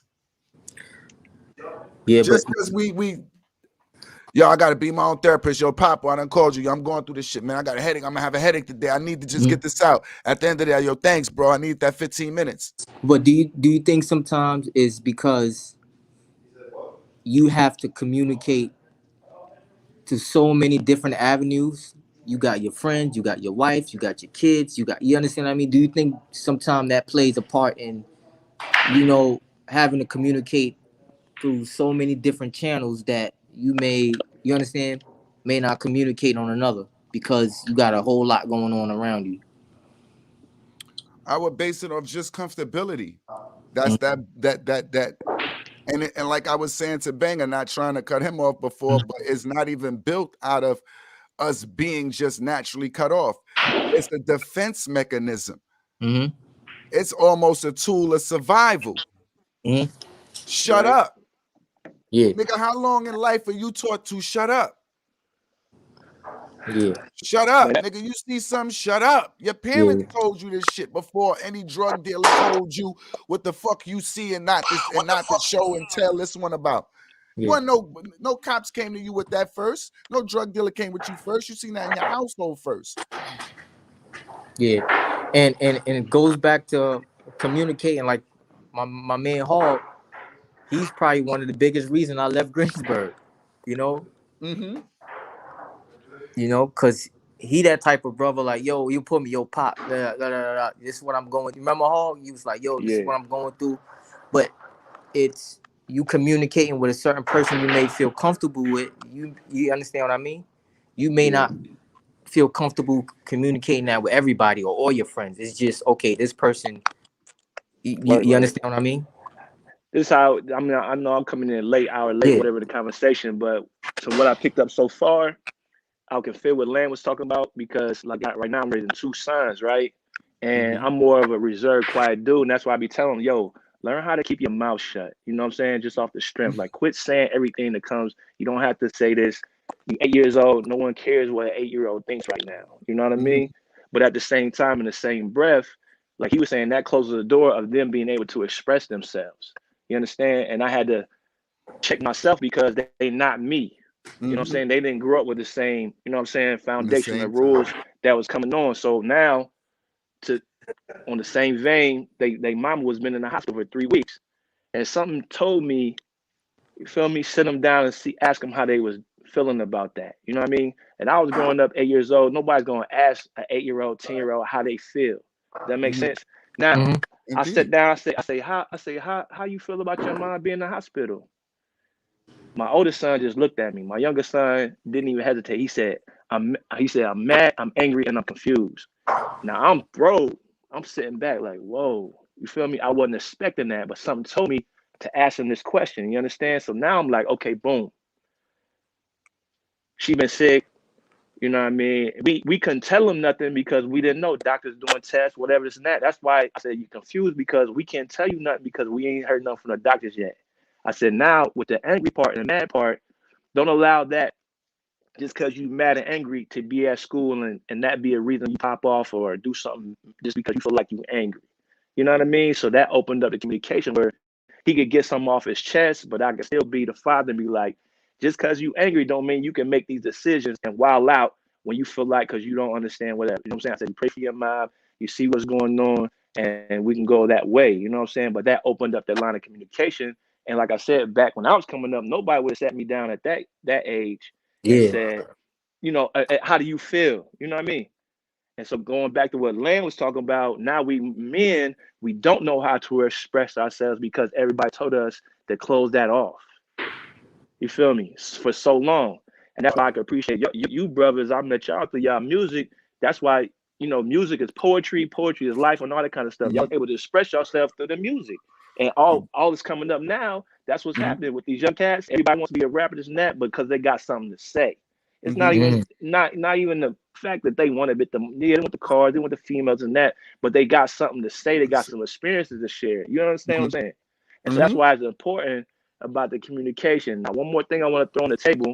I was just in the conference of the day, and they was talking about how only 7% of communication is verbal. You know what I mean? And so we really got to be locked in to see, you know what I'm saying, our nonverbal cues and whatever everybody else is saying around us with their body language. It's not all about verbal, you know what I'm saying, talking. People are saying things, you know what I mean, non-verbally, and that would cut down a lot of things too, because now you can, when y'all be in a spot, you can see somebody come in with that bad energy, you can see what they saying without them even speaking a word. You feel me? So we got to be on point to understand, those non-verbal cues and understand like we don't really always have to talk to communicate, but even the females, like, when a female tipping, like, oh yeah, she about to go, you know what I mean? But you see that, you know what I mean, just off of her non-verbal cues on how she leaning into you or whatever, this and that, you know what I'm saying? So we have to understand with communication, it's really not all about verbal communication either. You know what I'm saying? Like 7% is verbal. You got your non-verbal cues, you got your body language and all this and that. So that's what I had to put on the table about the communication, y'all. Good. We always appreciate you. How the little ones doing? Any of them growing up to want to be a baller? Yeah, man. Like I said, I'm trying to let them grow into their own right now. my 10-year-old's an 8, so he into this art, like physical drawing art. So I'm trying to push him in that. They into YouTube and Fortnite and all that. But eventually, I know they're gonna get. I just left the gym. I knew they're gonna get into the gym and all that. So that's our families is athletes. So I know that's gonna come. You know what I mean? But he, man, big. You know what I'm saying? You still coaching? Nah, I'm at the I was at the university, but I just transferred into like the rec center here in my town I'm in now. I'm in Jeff City, Missouri. So All I'm right. still connected with the university because it's on campus, but I'm in the rec center. So it's Yeah. a lot better job, a lot more stability than just coaching. You know what I mean? I got you. You're doing a lot more as far as you building actual the programs that's going on in the center now. Without question, you know what I'm saying? And creating bridges for the people from the community to the rec center and let them know about the programming they got there for, you know, underserved, undervalued, all that's now, just being that voice for the people, you know what I mean? You already Yeah, know. so now you got to communicate with the community. Got to He communicate, was you know what I'm always saying? a good communicator. He Yeah, put us on to that. He put Nah, us on to that. but yeah. again, that's what, and that goes back to what Pop's saying is like the bond that we met. You know what I'm saying? We was under the foundation, like okay, one for all for one for all. You know what I'm saying? So you can't break that code. You know what I'm saying? It's like, yeah, you might feel this way, but you can again going for the nonverbal. You know, you can feel that energy when it's correct. You know what I'm saying? So it's much easier to communicate and be vulnerable with, you know, your brother. You know what I'm saying? Somebody you know what I'm saying? You really got it out the mud with. You know what I'm saying? Like instead of waiting till you get on top, that's what's getting on right now. Even with, you know, Dolphins got killed, this and that. People hopping on the back end, the tail end. You really didn't come out the mud with us. So who is this cat? And what was really his purpose of being around? He's trying to hold on to my coattails, or he really trying to add to, you know, paper route empire, add to the movement. Nah, you just out here trying to skate on the coattails. You feel me? So yeah, I feel like, you know, those years that we built up in Greensburg, we was able to really get it out the mud. I ain't had no money this night, but we all drinking at the bar. Next night, I had the money, everybody else drinking. You know what I'm saying? Like that's how we got down. You know what I'm saying? So Yeah. everybody, and we kicked it them years, man. I agree. Those we was talking about the aliens we might have the other day. yeah. But yeah, man. So it's important. I appreciate, you know what I'm saying, what y'all got going on with the communication, because it's really important to be able to express yourself. And as men, you know what I'm saying, you got to be able to get things off your chest and that, because that's where the stress comes. And that when you hold that in, that's where the sickness comes, because you're not able to communicate or say how you feel or express what's going on. So communication is really vital, you know what I'm saying, especially like you said, as being the head of a household or head of anything. You know what I mean? You got to be able to. There's a verse in the Bible talks about write the vision and make it plain.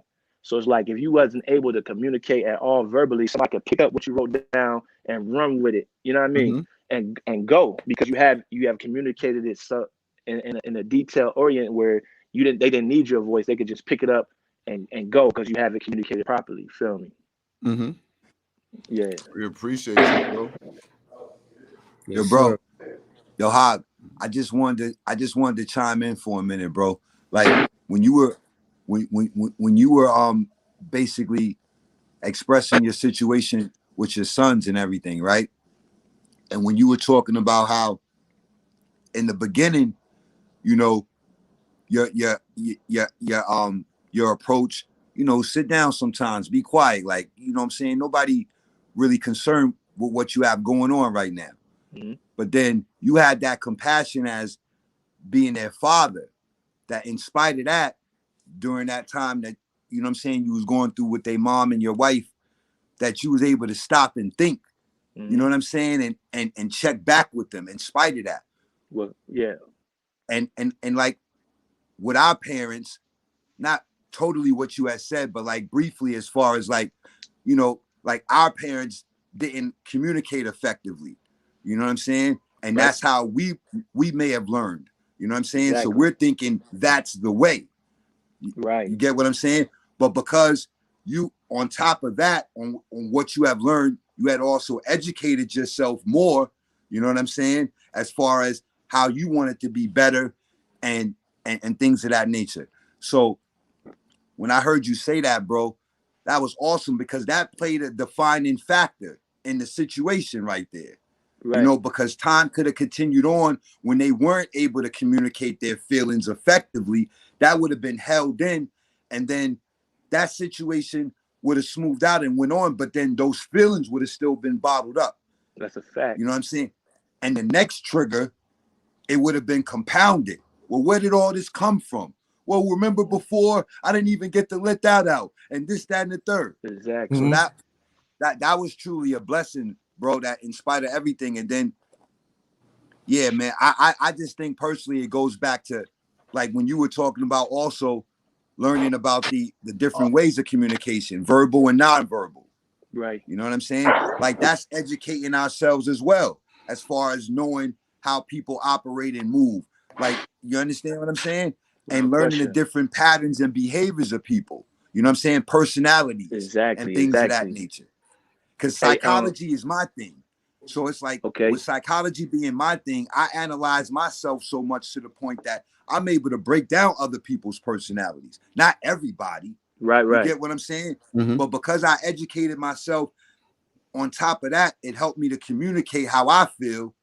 And then by me doing that with people, they like, oh, okay, the way that you feel, I feel that way too.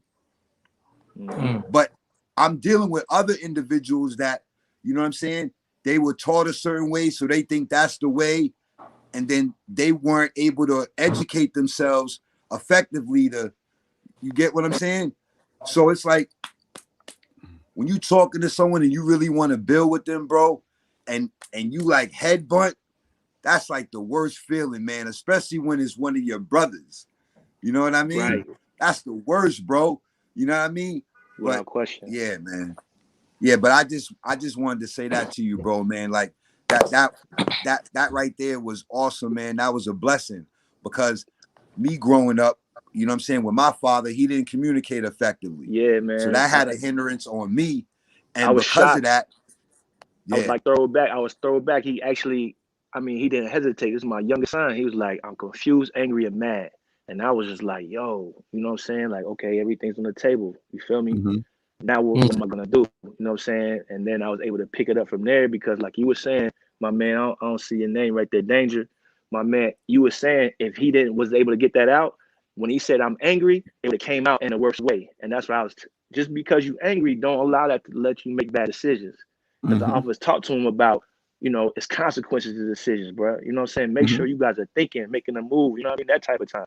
So if he wasn't able to express that, he would have made a bad decision at school or somewhere else, or wild out on a, you know, with his aunts or his older sister or something, which sending back to him not able to express himself properly and say, hey, I'm worried about my mom. I miss my mother. You know what I'm saying? So it was just something that I was, like you said, and that's another thing I can get to, not to, you know, manipulate the time or whatever. Trust your instincts. You know what I'm saying? That's you communicating with yourself. I talk with the youth still, you know what I mean? And I'm on the college campus and I tell them, you made it this far by trusting your instincts. You know, you still gonna come in this and that. And it was just something told me, ask them how they doing. You know what I mean? And that's something around what you deal with anybody. Like you said, you do your psychology, you can feel, trust your instinct. If this somebody not looking right, some energy not feeling correct, move on that. Listen to yourself. You know what I mean? Your body, your energy are communicating to you. So we gotta listen to that to make sure that we still on our feet. You know what I mean? Because when you don't, that's gonna put you like, for example, I got a partner, right? His old lady was out of the grocery store. Feel me? And she said she seen a female approach her. She didn't want to make a rash decision. Long story short, Shorty took her purse out the cart, got her, you know what I mean, wallet, phone, all that. But she said she didn't want to make a judgment decision just how she looked.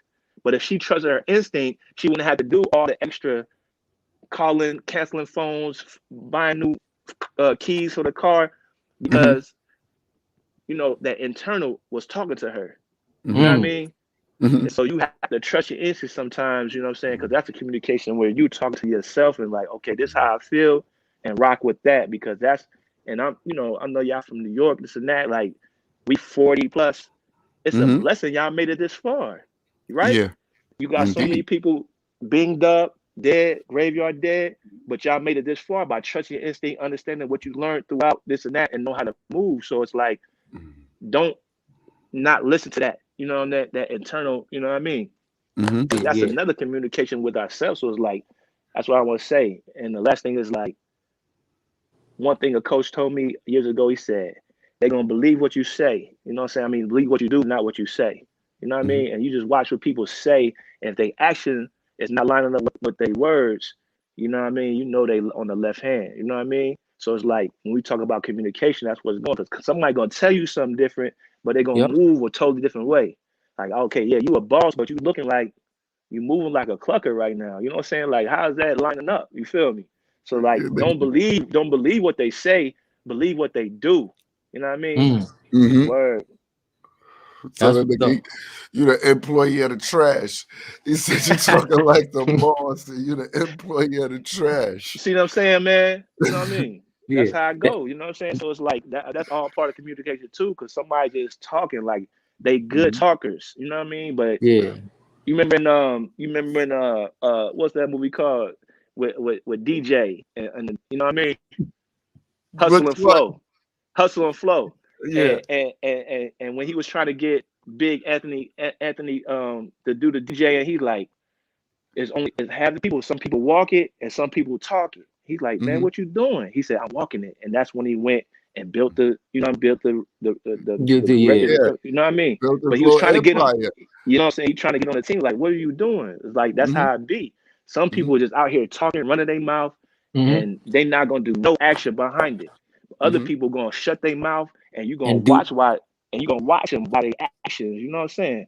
And that's communicating to everybody. This who I am, this what I'm about. And you could it's gonna line up to everything I'm doing. You know what I'm saying? By action. You feel me? That's what's up. And it goes back to that story that I told with the lady. Has she trust you understand what I mean? Yeah. That voice. Even with the one trusted her instinct with you, telling her that she was the blind lady for the saying she knew that you was by your voice. So because she done had a situation before. So, how was your day going today, Hog? How's everything going? I'm sorry to hear about the missus. She, like I said, she back on her feet, man. It's a slow grind to the top. You know what I mean? Blessings. She got one of them injections, man, and she on the back end, like, some people be good and some people be bad, man. It just knocked her down. So to the point where we had that last week about the conspiracies. To the point where she got so bad to the point where her doctors advised her not to get this second. So she's been having some bad reactions and stuff like that, but she healthy. I appreciate y'all asking. But other than that, we getting ready for the holidays. I got one of my partners come in, and we about to go to my in-laws now, go get something to eat, chill out, get ready for tomorrow. You know what I'm saying? Yeah. My boss at work, he like, yo, y'all get out here and get with your family. I'm like, say less, I'm out the door. You know what I mean? Before noon, when I'm out of here, you know what I'm saying? We catch y'all next week. You know what I mean? That's what's up, man. So I've been having a good day, man. Just hanging with him, reminiscing, riding around, everything we'll do if we ever link up again. Yeah, that's beautiful. Sit around, you know what I'm saying? Just chill, get ready for tomorrow. You know what I mean? Yeah. That's what's going on. How was it when you and Papo got the link up again in Washington for a brief moment? Man, it was a couple years ago. It was a couple years in a row. Like, I would come out, my job at that time would send me out there once a year, and I always come out, Pop roll up on me, we go get something to eat. Last time he took me to a studio. He had just caught the studio. So I'm looking at the art and the space he creating for himself to create. So it's like I said, it's love. You know what I'm saying? Like, you get around people, you know what I'm saying, that I care about and I want to see win, and you see them thriving and doing good. Hey, I don't got no complaints. You still got that jump shot. You teaching the little ones that jump shot. That's I know you want to teach them. That's not going nowhere. You know what I'm saying? I know you want to try to teach them that wide receiver position, but are you teaching them that jump shot? Hey, that's not going nowhere, man. You know what I'm saying? It's like riding a bike. It's not gonna go nowhere. You know what I'm saying? I ain't going front. My man was limping, milking him. Yeah. Like, all right. That's how I go, man. It don't go nowhere, man. Stay. Clip always loaded. Hey, I be on campus right now. Like, oh, OG, Hog, you can't hoop. I'm like, man, I got a pocket full of buckets for you right now. I'll give it to you. None of y'all niggas can play no ball. You know what I'm saying? I'm put him on that block, give him that work. Again. Clyde Drexler with no glide. Hey, you see, I got the glide too. Look at the hair. You know what I'm saying? Nah, but we up in that age where you happy just to see it still grow. Bruh, It but still grow, you feel hey, good. Lan, I ain't gonna trip with you, Lan. Like that's all I've been on. Like you see my man Ye with the messed up haircuts and all this and that. But Yeah. that's what I was on. Like you gotta live to have your hair recede like this. Like that's my new flex. Like Yeah, he said, like you ain't live this long, man. You know what I'm saying? You act like you nigga, you get there. got That's a what I'm saying. line? I guess Nah, I ain't man. You feel living. me? My You shit know look what I You, mean? beautiful. man, your line always been whack. You got a real inch. They got real Yeah, but pinch on I one was just side. saying, like I was on what Ye on was like, it don't matter with my hair. I don't got the 9 billy in the bank, but you know, Uh-huh. it's just how I feel. Like I'm gonna throw a hat on, a Scully, whatever, this and that. But it's like I'm gonna grow my hair out, see what's going on. You Like know, who cares? Like Papa on his you like, can't get like this. You you gotta live you 22 got years. berries in there. You got berries in there. Look, nah, Juices and berries. we Juices stay and away from berries. that, man. Stay away from Nah, that. you know that's Papo. That's how he trying to wave that little toupee. Look like if you wet it, he got curls. Hey, I appreciate the It's all invite. natural, dog. I appreciate the invite to the show, man. I've been watching Yeah, a couple man. of it, you know what I'm saying? But We appreciate you, bro. I figured, you know what I'm saying, that's what you had going on with the podcast and all that. I really like podcasts, so keep doing what you're doing, Lan, you know what I'm saying? You always invited, bro. So Without so I be question. moving. I be doing so so much. so And what one time I be trying to make sure I can send out and getting everything right. I'm finally getting things correct. You always invited though, bro. You know I Yeah, appreciate without you. question. Yeah, without question. so Yeah. so a quick slide and what do y'all think about this new fashion? I'm gonna flash it up to the screen, right? What's that? A nigga? A nigga? A nigga? It's an That's oversized, Kuzma. what else? That's Kuzma. Oversized, oversized sweatshirt. What I'm gonna say right now is What's going on? Fashion went from an urban fashion fit, from us wearing like you would see my man D Banger, like you see my man Popo the hoodie, like you see my man Hog. He got the crew neck, like the long. See me, I got the little crew neck T-shirt. Mm-hmm. To now, everything is designer. To this fit, Mm-hmm. everything is T-shirt fit, Tailored. little and so now they really bugging out with the designs. I'm not really a designer.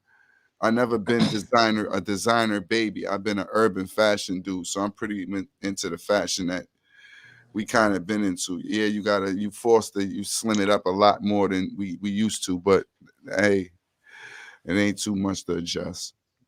Mm. But I ain't no fan of all of this designer shit. Niggas looking they looking like the bitches now. Right. These niggas walking around tighter than the bitches. These niggas got on all unisex outfits. What the hell is going on, bro? Those is female jeans and shit. Like it ain't right no more. Like, but to each his own. I ain't gonna Without knock them. question. To each his own. It's not something that I'll have a good time walking in. Right. Niggas to be mad at me. We need to communicate and say, yo, that shit is whack, fam. Take that shit off.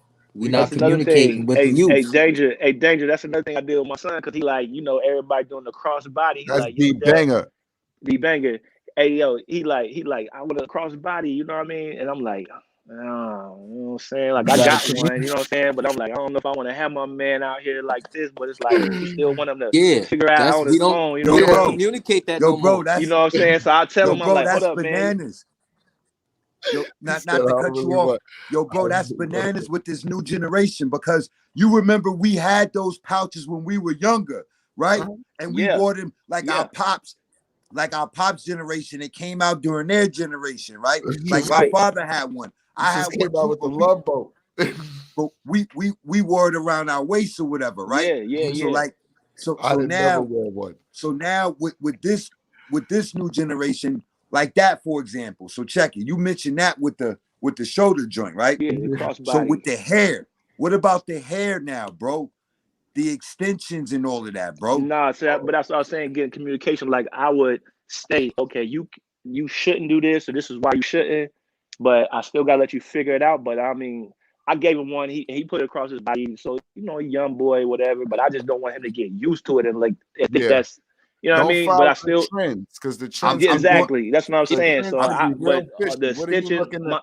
my son's got they twisted and all that. But I would never let them get extensions. And I'll be honest with you, fam. Last couple months, he was like, my wife is like, yeah, he want to get his hair dyed, the tips, which is nothing wrong Mhm. with that, but like, nah, he only 8, he not getting his hair dyed. You know what I'm Yeah. saying?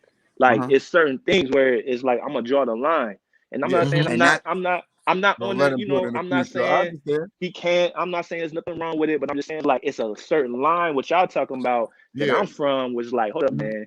You That 8 don't years start and old, that's Yeah, fam. fam. yo, You don't bro. need your hair dyed at 8 years old, fam. Hold you up, ain't man. Just wrong. you Go know what I ahead, mean? Bang. You're not Go wrong. ahead, You Bang. don't really That's know how to fully express yourself. what I'm going through right now, bro. My youngest right now is 9. He's in Cali with his mom. All right. Hmm. Yeah. So he wanted to get dreads. She twisted his hair. Yo, bro. So tell me why I call on a Friday. She's putting extensions in his hair, bro. Yeah, So nah. I'm ready. I'm ready to tweak right there on FaceTime. But then What's I up? had to remember he's right there as well. Like, so Right, I'm right. like, well, you don't, Protect his boy, feelings. you don't put extensions in boys' hair, basically. Like, Nah. you don't Mm-hmm. like so, You but know, I had to catch myself and communicate effectively in Right. front of him and his mother. So then I get off the phone. I do my best to keep myself calm. I get off the phone. I send a text message. So listen, boys do not put extensions in their hair at the end Mm-hmm. of the day. So like the best thing she could come back to me with was, the you don't have to society. worry. You don't have to worry about Bless being gay. He's very much into girls, and I'm not forcing my way that I am onto him. But then, even in the midst of that, I'm like, but I'm his father, and I'm letting you know specifically, like this is not the way that I It's want not my sitting son right. to Yeah, be it's not Uh-huh. sitting growing right To with up. you. represent Now him. Right. I Uh-huh. understand I'm across country, but at the end of the day, I'm still his father and I'm the man in his life. Mm-hmm. So just because she hits me back with times are different now, right? Hmm. Oh man, she hit me back with times are different now. Mm-hmm. You feel Uh-huh. me? But I'm like, I understand times are different, but the way, yo, bro, and yo, bro, it really irked me, man, because I felt like it feel like my hands were tied, man. Like Yeah, it yeah, was yeah. Right. hard because bro, that was a Friday. I communicated effectively. I held myself and everything. That Yes. Monday Yes. I called was putting more extensions in his head. Mm-hmm. Nah. Yeah. I was livid, bro. Yeah. Yeah, Like yeah, I'm yeah. like, Rightfully now that's so. just a Rightfully as blatant. you should. As you Now should that's be. just a Word. blatant disrespect right there. I Off the I flip, feel. like you express how you felt, Do and we now you suffer going from a totally lack of against the grain. communication? Yeah, we do, bro. Because there's females out here, they're moving and adapting their ways as if they're like the man. Like, I had this baby, I carried him for this amount of time, this is what I'm Hmm. doing with him, whatever. No, that's not how this thing goes. It's really Mm-hmm. not. I understand. It's really I, not. I Yeah. ain't really, I ain't really. That was a good topic, communication. Listen, For real. it's crazy what you go through. Like he said, and how that just channeled that, and he said, yeah, and then like, and it all boils down to communication. Because how I would have looked at it is, I'm gonna tell you how I would handle that shit, D Banger. Is I do little dumb shit like I ask my son, so you want a mohawk? You going to get a mohawk? Mm-hmm. Mohawks is cool to y'all now. That's what y'all niggas do now. You hear what you see what I'm going with it? So, yeah, yeah. I make it sound so whack. That you When my don't, yeah. son start to look at it, he looking at it like y'all niggas got what my daddy be talking. Nah, man, I can't go get that because my Exactly. daddy Hey, already said, "What you gonna go get a mohawk? You gonna go follow Peter because Peter said jump off the. You gonna go da da da da da. You gonna right. da da da da da. You feel me? So it's back to the communication. You got to Hey, yeah let me say take one more your thing, time to man. instill that in him. Let me say one more thing to my man Banger's story. It goes back when I was talking about non-communication, but another thing I learned when they was talking about communication, the one of the most important parts of communication when we're in communication is me being able to listen. Like you told your Mm-hmm. baby moms what you was not appreciating about what she was doing, and she went totally against the grain. She didn't hear nothing you said. To the effectiveness, like you communicated properly, you kept your cool, you didn't flash out how you wanted, but she didn't listen, she didn't hear you. You know what I mean? Mm-hmm. And listening is just as much important in communication as talking. Mm-hmm. Mm-hmm. You know what I mean? And that's where the understanding comes, when you can listen and you can understand. Like, she should have understood what you were saying. Like, you remember when in White Man Can't Jump, when Billy Hall and Sydney was riding, he's like, you can't hear Jimmy. You can't hear Jimmy. You know what I mean? She was listening to you, but she didn't hear you. Yeah. But You know what I then mean? also, But she made the decision not to, because you offended it. You told her effectively, hey, men don't put extensions, boys don't put extensions in their hair. Yeah, it's a new day, but this man got a father, and he trying to show him, hey, things change, but these things stay the same. As much as things change, there's certain solids. It's certain solids that And will y'all never being change. cool, just to let me do my side. You do the bro. female, I do the male.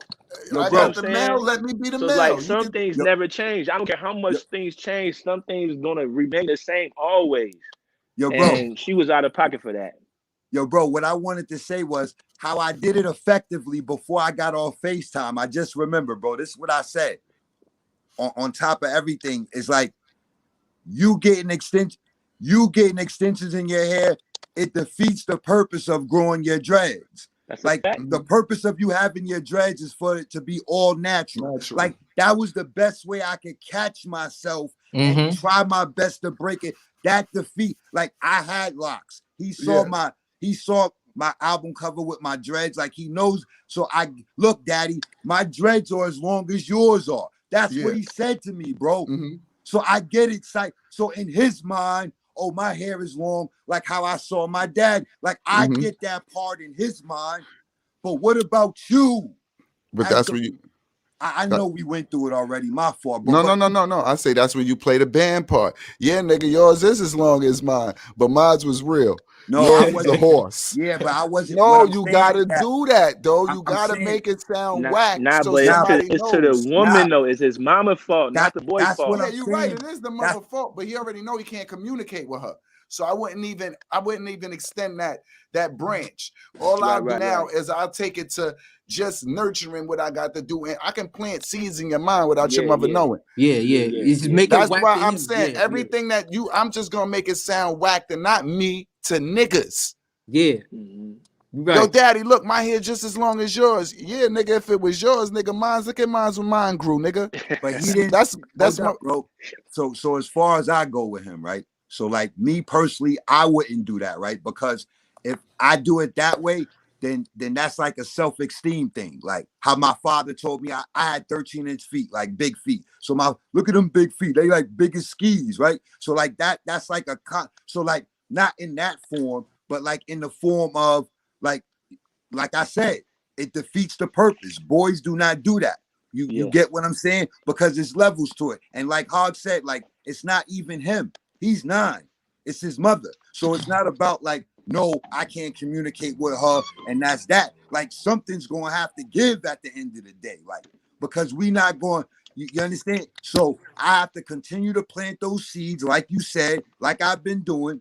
And then once we get that opportunity, you get what I'm saying, in the physical, that's when I'm more hands-on, basically. You know what I'm saying?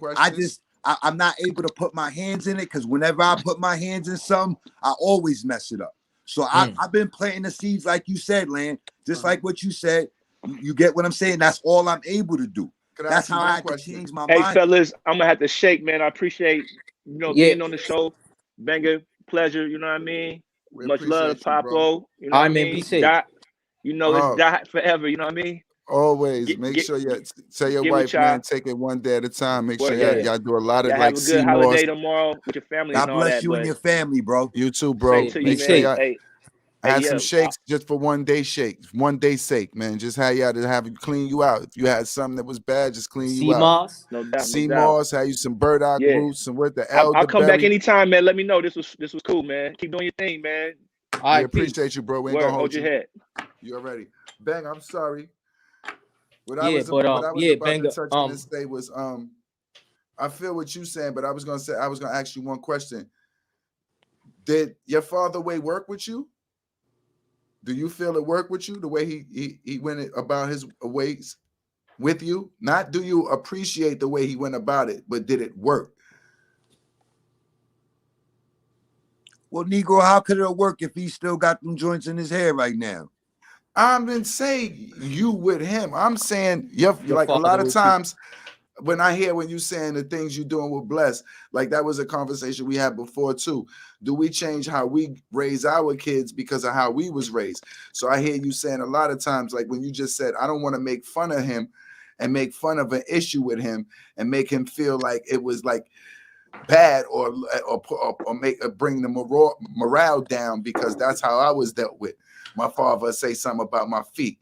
So since I was dealt with, and I might have felt ashamed, and that might have made me channel off or whatever the case may be. I don't want to use that method with him because I feel like that might have not worked with me. But I'm asking, did it work? Even though you felt I was ashamed at the minute, not just saying the feet. I know the feet part and like the feet part should have worked for you, nigga. When you was in front of a girl, you should have put your foot out. Listen, I'm saying it did work. How you think I it was good evolved for to those. be banger, my It nigga? was Like good it for did those. work. It did work. All of that did work, my nigga. Like, So yeah, my- we passed all of that. So my point is, why wouldn't I want to go about it the same way with my son? Then, if it did work, yeah, it sometimes made me feel a certain way, but at the end results, I know it worked. All right, so me being me ridiculing or me taking that approach from halfway across the country at this point, I feel would do more damage than good. Understandable. Now, once I'm able to have him in my presence, like, yeah, Dad, you know, I'll probably, you know, I'm gonna live with you when I'm 11. You know what I'm saying? So when he said that, I'm like, okay, I'm planting the seeds. You know what I've told you all the way up until this point, my man. Now it's game time. You've been on mommy time. You get what I'm saying? But you already know how we get down over here. Yeah. But Point blank period. Point blank period in the discussion. Now we still have time in between then. So it's like, how far do we allow this to go off the tipping scale in between that time frame? And that's why I'm grateful to have accountability now. Because with my accountability, when it's that time, I'm pushing a button. Point blank period. Yeah, but it goes, you're right, it goes to Boys in the Hood with Lauren Fishburne and that's a you fact. feel how he went away with That's the a mom fact. in the back? But this is the whole thing you got to worry about. Yeah. Do he buck or do he go back? See, Trey was in position where he was ready, remember, to go back. Only thing that kept him in the hood was Nia. Let's be serious. All right. So that's the only thing that kept him in the hood. He was knocking kids out. Little babies was getting knocked out. He was tired of this shit. Right. So in the reality aspect of that though, the thing about it is that he could buck all he want to, but he not 18. He could buck again when he 18. You feel what I'm saying to you? We're not doing all of that. Like he'll buck again. He may buck or not, but if he does, you buck when you get out at 18, but you don't have to get out at 18. But you can buck and get out at 18 if that's what you decide to do. Yeah, but to the movie, if you can remember when he had Trey, when Trey was young, he was telling him, you understand what I mean? Don't follow your friends and shit like that. Remember Doughboy and them was bugging out and doing that, so he already knew. But it's impossible when you tell me don't follow my friends, but get some. Yeah, no, that's not impossible because it's based upon the friends that you decide or you make a choice to get. You only got an environment, bro. I mean, I understand that, but based on you can only go, and then in them area in that situation, they really ain't got too many areas to go because they in gang wars or whatever the situation is. So you really got to stay out of a certain neighborhood if you don't live in that neighborhood. I understand that, but also in the reality form, bro. Like in all these communities, bro, there's still kids that enjoy reading books and still enjoyed studying, bro. Yeah, I'm not saying, but that's not to take away and say he didn't enjoy reading books. Those are the friends. It's all about the action. Ricky played college football. Richie played college football. Yeah, and that's who he was with, Ricky. But Ricky brother is still. He didn't get to play college football, Ricky. Ricky didn't get to play college football. He didn't get to go on, I thought. No, he didn't get to play college at all. He got murdered before he even went to college. He got the scholarship. Yeah, he got the scholarship. He got the scholarship, but he didn't get to go to college at all. Well, that's you still play college football. You can't take away he was going to school, and that's the type of individual Trey was around. So I'm not. That wasn't me painting that picture. Was just saying he was around niggas that was athletes. It's just that when you in an environment is a bit of all of it. And it's hard for you to just say, I'm not going to be involved in anything. Because as we seen in Boys in the Hood, Trey wasn't involved in anything. That nigga got out the car. He got out the car. What is He pops? was never involved in anything. Because his pops. You can say it's because his pops. It's because his pops, man. It was. From the early day when he mother first and came his home. father.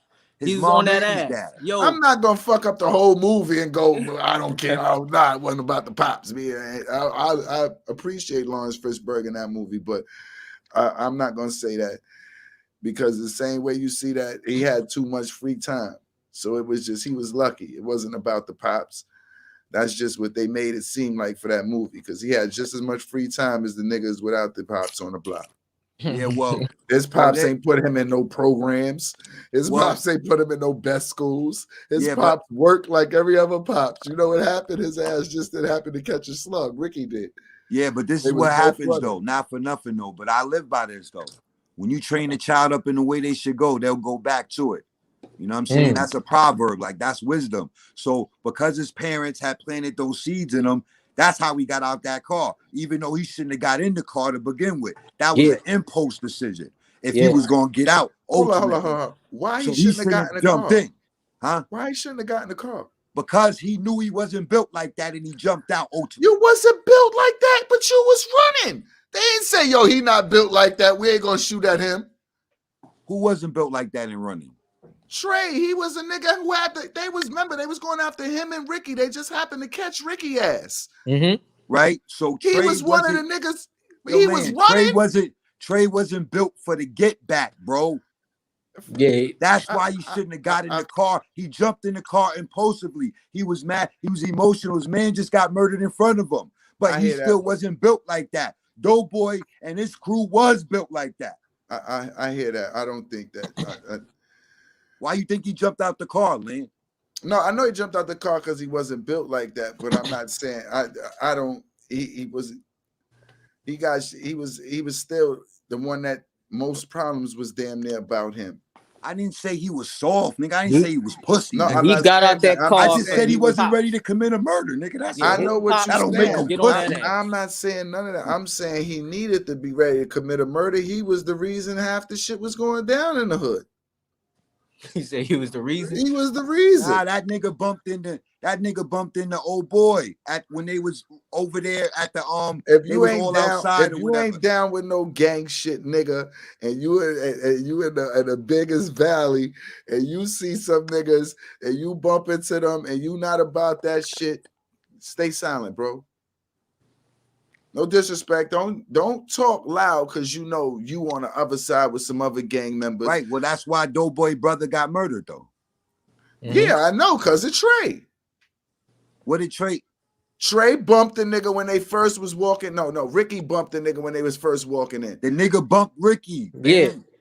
Well, He He said, knew "Yeah, that you was got a Doughboy. problem?" He knew They that was bumped each Doughboy other. brother, but he wasn't built to get directly at Doughboy. So he used him as a ploy. Basically, that's all that was. Like he just used him as a pawn. He used Ricky as the pawn, and then that's how that all happened, basically. And then they wound up getting murdered behind it. Like they, you know what I'm saying? That's how that worked behind the scenes, because we see that every day in the hood. Niggas ain't built to come directly at you, land, but they'll come at somebody else or whatever, like type thing. That, you know what I'm saying? That's how that go from the outside, not that's like that's why I don't like none of you niggas. For real. Me neither. That's why I don't like none of you niggas, man. I don't go fuck about nobody. Don't go take nobody because of land, because that shit is not gonna matter. So what be your happened in own Menace to therapist. Society? I forgot what happened in Menace to Society. Why they was in the car? What They happened? was in the car because of Ricky and Trey. No, Menace to Society. Menace was Old Dog. Menace was Old Dog. What car? Old Dog, which time, Pop? well, the whole start with Old Dog was that robbery with the 40. Yeah. No, I'm saying that when he was like, this nigga scared right now. I don't give a. I'll go. Oh, out they and was see going that to they part. was going to up get in the the block get back with for his MCA. cousin. That They was going to get Oh the yeah, his cousin. Now see, he was built like that. Who, Kane? Kane was built like that. Yeah, he shot. Yeah, it was the cousin. And he was in He he shot was his in an cousin and he environment. was in the car with him. What Yeah. happened? Kane was in the car with him. Your man was with Ricky when he got when he got That's murdered. why I'm saying that man wasn't supposed to be around that. You supposed to, if he wasn't jumping and ready to shoot at something, he needed to move. Because he was in too many acts where he was in front line where a nigga was about to jump off and you ain't ready to let something go. You got to move, bro. You doing too much running. This fucking Boys in the Hood. That wasn't New Jack City. Yeah, but For like, real. New but Jack yeah, like City, with, you can run. with Menace though, you know what I'm saying? It was like Kane, I guess Kane, like, you know what I mean? He had adapted to that environment more than old boy did. You know what I'm saying? It was just Kane was real. Not only is that my cousin, it wasn't how that you Kane was real, nigga. Kane's father killed the nigga in front of him too as a kid. The kid, yeah. Kane It wasn't that Pops he was was real, real nigga. too. Psychologically, he had already adapted his brain to that. That's all Kane that Pops was. was real too. That's all that That was. didn't make his pops real because he murdered that nigga, man. It didn't. It made his pops real because of the situation. Yo, bro, you got my money? Yeah. Nah. You been out a couple weeks, bro. What Yeah. you gonna do about, man? You can suck. You forgot all that? Yeah, but In my house? that doesn't In mean my house, then you better my get nigga. your tech. Yo. You better get your bitch. You hear it? In my house? Yo, my nigga. Yo, banger. You better get that bitch, man. Suck my dick. I give you that money when I'm what? In my Hey, yo. at my table, banger. Yo, that didn't make him real, nigga. That was just a real situation, nigga. Yeah, that shit was nigga, crazy. Quick was the hottest nigga in Harlem Nights. All he did was body a Snaggletooth nigga. You gonna tell me this nigga body a nigga at his house? Come on, man. Let's stop this bullshit. He was real. Nigga was Pops was real. He was real. Stacy was real. Yeah. Nigga, and them niggas was real, nigga.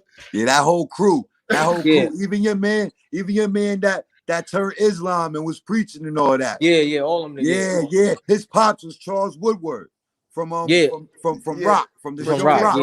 Don't do that. You got to do your homework. Rock did the corner. He did a lot of gangster shit, but Rock ain't as solid as a Rock. Rock is down with the Rock is just different. Yo, my nigga, all I said was where he came from. I didn't vouch for that nigga, my nigga. You said, come on, Sharif was Rock's son. Sharif and Rock ain't do nothing to no goddamn Boys in the Hood. They just let you know Sharif they wasn't even in Boys in the Hood. That's why. I mean, a menace to society. All they showed, no, but see, Sharif wasn't Boys in the Hood. He was the nigga taking the football from Ricky and them niggas.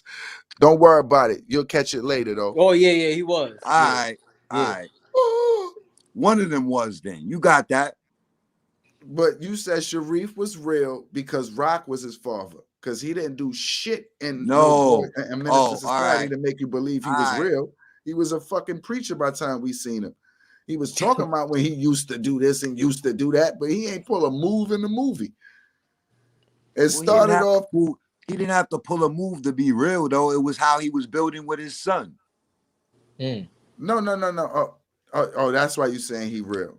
I get you. But I didn't see him really build with his son. I seen him build with Kane. He said, like I be telling him. He was building with Kane. Right, so they didn't show that part in the movie, bro. So where did you see it at? Where did you see him build? Where you seen him building with his son? If they didn't show. Hey, yo, cut this shit, man. Yo, cut this shit, man. Yo, you hear this, Pop? This nigga crazy. Yo, them movies, man, they don't make movies like that anymore. You see, they don't make movies like that anymore, right? What happened? This is what be fun about it, though.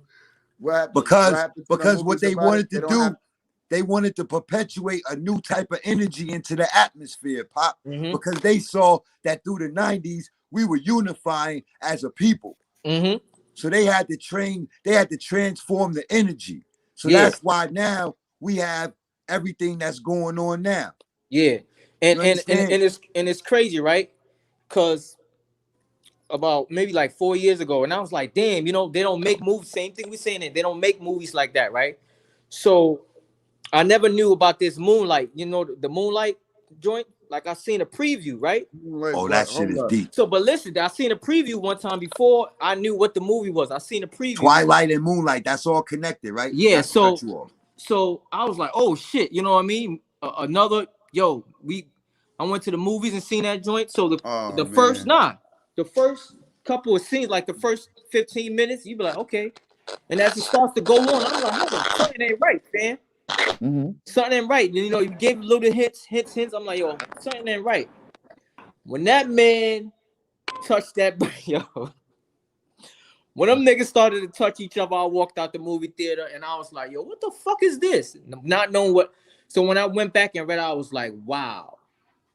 You see how they corrupting the youth for real on some real shit. Like you see You watched that whole that movie? Nello. Nelson, what's good, bro? I ain't watched that. I left like maybe like 20 minutes into the movie. But they Nelson, do what's good? Yo. He probably in the middle. He probably getting. You on the train? Yo, what's good? Yeah, we here. What's going on, man? Blessings. How your day going, bro? That nigga on the train. Oh, that's what he at. You really watched that whole movie though? Nah, I didn't. I told you I left. Oh. And then I went and read about it, and I was like, wow. But they was trying to get hello? Where you at, Nels? What's up? Huh? Where you at, bro? How you doing? What's good? I can't never complain, man. How's everything going? I'm chilling. Man, can't complain. Just got off work. I'm at my man barbershop right now, as a matter of fact. Oh, that's a beautiful thing. You're about to get touched up real fast. Right. I know you had a strong group of brothers when we was growing up. So I know at some point we might all just suffer from a lack of communication where, at one point you might feel like we just didn't get to express what we said. We came at it from the wrong angles and you might have just had a bump ahead of anything in life. We gonna have a female perspective soon. A female gonna come on, so we could get the other side. All right, let's see.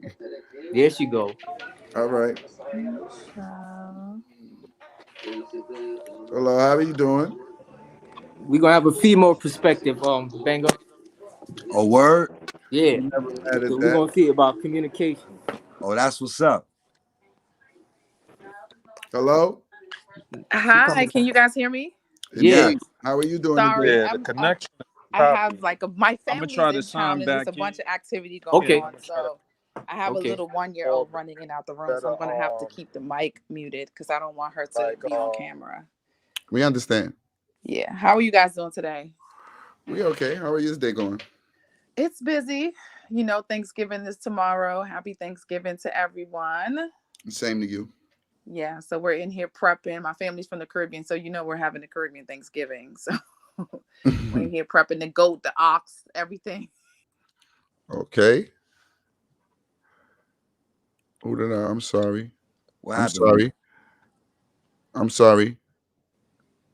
I said, go ahead, break down the topic for today. You go ahead and break down the topic for today. Communications. So they could chime in. I can't hear her anymore. I'm still here. I'm sorry. Yeah. So go ahead. The topic. Well, the topics was: do you think we suffer from the lack of communication with each other as Black men and female and women in today's society? Absolutely. I mean, yeah, I have been in a relationship for off and on and now fully committed for like the last 5 years. We just had our child together, but in the very beginning, the communication was an issue. I just all think it stems from your upbringing. It's so funny because I was having this conversation with my mother yesterday. We don't really see that at home. So as Black people, we don't understand what that is. And a lot of communication we do see is the yelling and the cussing and the screaming and the calling each other names. We don't have a good foundation of how to communicate with each other. And it's being carried forward from one generation to the next. And sometimes when you're from like myself, I can only talk about my experience being Caribbean.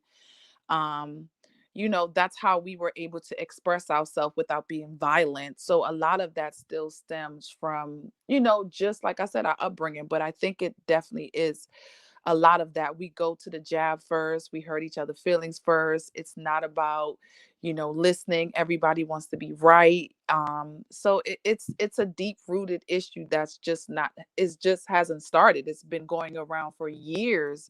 Just if you look at your mom and your dad, or if you grew up in a same parent household, or if you just grew up with a single mom or a single dad, these are things that we're able to see and kind of think, okay, this is how it needs to be done. And then, dealing with our own issues. So yeah, it definitely is an issue with communication as far as, male and female, black or whatever. I think we do have issues with that. And how is it with parenting? Well, I'm a first time mom.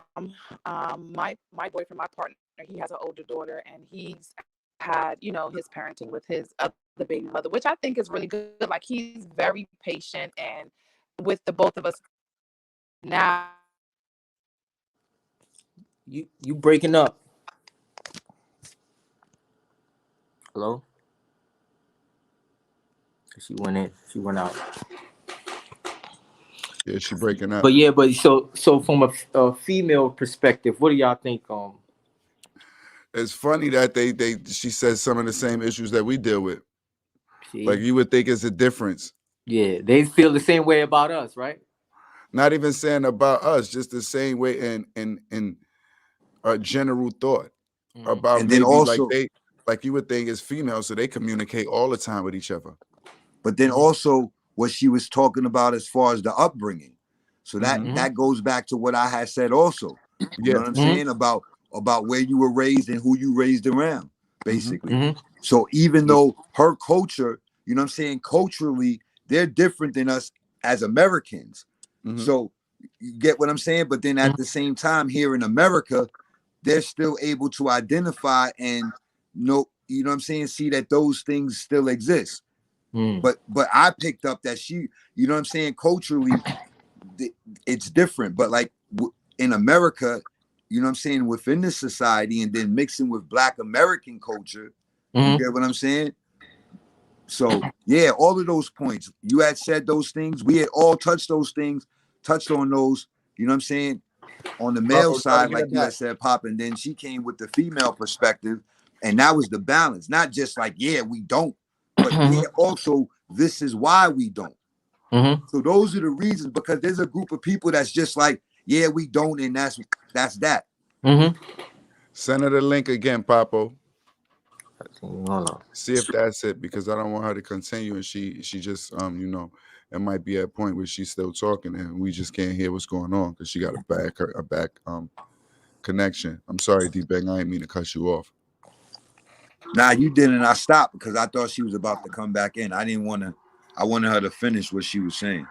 No, like you were saying, that was interesting to find that like her points wasn't even like far off from ours. Like it was like dead on what we saying. It ain't even got the stem into, even when she got into her relationship, it was just like, it wasn't like blatant. It wasn't nothing.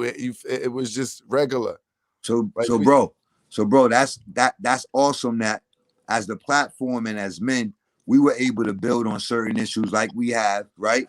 And then now we see that within those same issues, we not by ourselves. Females are on the same type of time, right? So then we effectively communicate, you know what I'm saying, with our counterparts, you know what I'm saying, with the females we're around, like how we said, like how the sister just came in, like how Rich just came in, basically, right? So we continue to build on that energy that we talked about earlier, Pop. It will start to transform. It's going to start to transform because because whomever the circle comes in contact with, they're going to pay more attention and make sure to communicate more effectively, because this is something that we're all aware of now. But if you're not aware that you're doing something already, how can you even be correct on it if everybody takes off?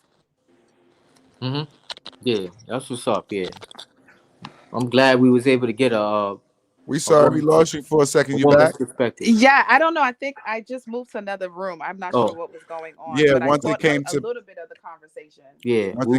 once it came to the parenting aspect, when you was getting ready to answer that, it kind of cut off. So if you Oh, what I was saying with the parenting is that we had already was living together and been together for 5 years before we had a kid. We were trying to have one together, and we had already decided that we wanted a child together. So it wasn't like, oops, I'm pregnant. But Yeah, again, we've decided to make this for the long haul, and a lot of it is the fact that we continue to keep our business in house, and the good thing about it, unfortunately, with Corona being around, everybody wasn't able to be around us, so we had a time to really like bond as a family with just the three of us. So it, I think it's different for me and him in the sense of we want this relationship to work and we do our very best to try to make it work. And like I was saying before, I don't have everybody in our business. So that's another Mhm. thing too as well, because you don't have 10 people in your ear telling you what your relationship should be like. Girl, this is what he's supposed to be doing. No, I want him to be the no, I want him you to be. Yeah, You're breaking up, but that's something that we that sums it up. I like understand what she's saying. don't put it into once something become public, it is destroyed. Soon as Yeah, everybody hear about it, now they got their intake of what's going on, and there's always people that seem to not have their situation figured out yet. So it's like the blind leading the blind. How the hell you gonna tell me what's good when you ain't find what's good yet? yeah, that's what I'm saying. So you can't just communicate to everybody. You understand what I mean? It's Hmm. just so. If you still listening, we here. You was breaking up Yeah, for a second. yeah. But Yeah, I think she. it's good. It's good having a woman's perspective on things. I think this is the first female we had on. Yeah, Okay. it definitely is. Banger, how you feeling, bro? Oh, I'm good. Just some technical difficulty. Yeah, you might have to tap out and tap back in. Your sound is off. My sound is off. Yeah, you sounding crunchy and like a robot. All right, I'm out of here. You have to say it like that. All right, I'm out of here. like Hello? it's staticky on my end and it just keeps going in and Yeah, out of yeah, that. So yeah. I'm Now we sorry can hear about you. that. Yeah, we can hear You you again. good. Don't worry about it.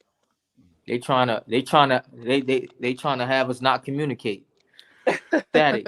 Clearly. So It's, what about you guys? Do Yeah. you have children? Are you guys, well, what I is the have dynamic with you all? I'm married. I'm engaged right now. I have three adult children. Congratulations. I have four adult children, three grandchildren. I have one newborn baby. Well, he's 4 years old right now, and two preteens. One that just about to enter 12, and one that's 15. Wow. So you have years of experience. Yeah, well, I have stepkids also, and some of them I named them my stepkids. My pretty much all of mine's are grown at this point.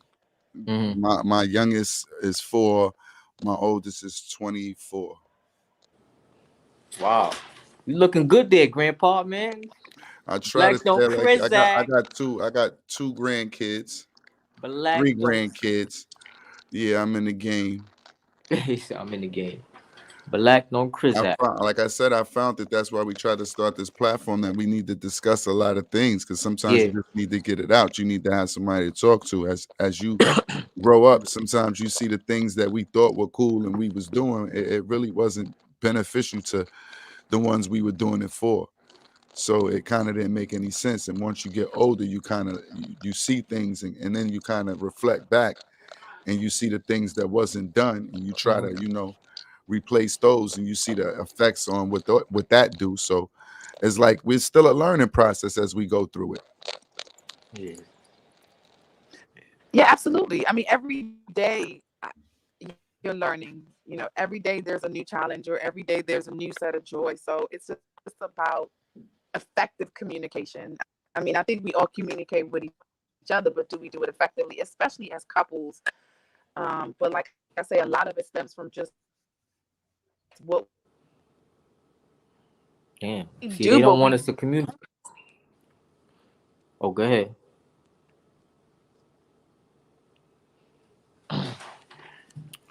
Yeah, they try to throw her in the basement Generation anytime. with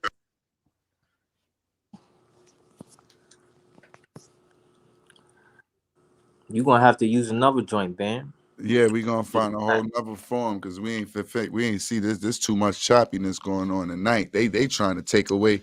They trying to make us seem like we are the sexists up here. Every time the good lady go to speak, it gets into Like, the nah, it's too robot, much. the technical, something going. Yeah, y'all trying to start something going over there. Send Yeah, her the link out again. Let her know that she nah, she got it. all right, that she She got it. continues to get dropped. We don't want it to seem like say yeah. Energy wise, we working on something good. They trying to cut us off every time the good lady speak. Go ahead, you can Yeah. continue. We sorry. maybe For it's my real. area. I'm in. They told me I had one tower that in a 7-mile radius that they're sharing with us. So maybe it's Oh just wow. my area. Oh And even though I have Wi-Fi, it still goes in and out. So yeah, you know who that. knows? You gotta plug up. Sometimes you got to plug in. Yeah. Damn, man. I wish I was over there to get some of that cooking, man. Look at him. I He gonna know mom's travel is over in there tomorrow. town. She came from Trying to. Florida, so you already know it's Oh going to be really damn. good. Are you Mom's back in in town. town, Albert? Nah, I'm still out of town. Okay. Yeah. I'm only laughing because of the way you said his name. Oh, see, Well, I've known him since college, so No, she no. gave It's out the nothing government. wrong. It's nothing wrong. we've known each She other gave me for a the. very She, he, they don't know me as that name. That's why I know nobody in you as my that It's name. funny, yo. You know, some of my cousins don't know me by my real name. That shit is funny. Like, yo, Because you nigga, be I in a know you house all. so used to screaming One something time else. they call, right? Somebody's like, yo, can I speak to Albert? You're like, like who? Musa was like, yo, who the fuck is that? Albert? Yo, who the we, fuck is that? we together every You're day, like, give me Boosie. the You phone, nigga. That's me. Niggas started like, oh shit. see what I mean by communication? We grew up all our lives. We left and Niggas, right. We left and right hand. And they go niggas, niggas said, oh shit. That shit is funny. what's going on, Bang? Everything good over there? I know you had a little technical difficulties for a second. Yeah, man. Everything is good, man. It's good. How you feeling, man? I'm feeling good. How you feeling, brother? I can't complain. I'm enjoying the energy that I'm feeling today. I'm just making sure everybody is on the same page. Everybody feeling good. That's all. Yeah. That's all that's going on, good brother. Yeah, it's funny. We talking about communication. I was looking at what's the rapper name? Plies, that's the name. His Instagram when he was talking about the everybody bringing what food, auntie, you bring this, this. Don't be showing up here at that shit was mad funny. But it goes to, you know what I mean, back to communication. You gotta communicate what you bringing, nigga. Fuck. Don't be showing up. You know what I mean? with just a plate. Yeah. Yo, listen, yo, bro. Did y'all hear that? Those two crackers. The who? You heard it when I crackers. That's all I heard. We can Found, wait here. All right. Once you said crackers, you started breaking up. yeah, a call was coming through. Oh, all right. No, I was just letting No, you okay. What you said? Did we hear what? They were found guilty in the Ahmaud Arbery case. Oh, word. Word. when that Oh, happened. that's just now. That happened today. I don't know what time the verdict Oh, came out. okay. Oh yes. wow. Let me Can you see. give her some of that chicken, Von? Oh, That chicken. was surprising how you felt about that. Wow. Say that again, Land. I said that was surprising how you felt about that. What you You said, justice? Oh damn. but All you, defendants guilty. Yeah, but all of you them. see Yeah, how but yeah. you notice how the last couple of ones that be done turning around, they done been getting them guilty cases, and now all of a sudden they not playing that no more after that little. I'm saying, yo, bro, this is how they work, bro. Crackers is like this. Listen, man, we can't even do nothing for y'all. Like y'all, you get what that's how, come on, man. put a Band-Aid over it for a little bit, and then cover it up. And as soon as y'all fall back into place, then we gonna bring it right back out. I mean, it ain't But even no, about right back out. It's still existing now. But I'm glad that guilty verdict was what was able to be received in that state. And that you get what I'm saying. Thank God. but they wasn't so they was regular. They was just regular civilians. They wasn't officers. They wasn't cops.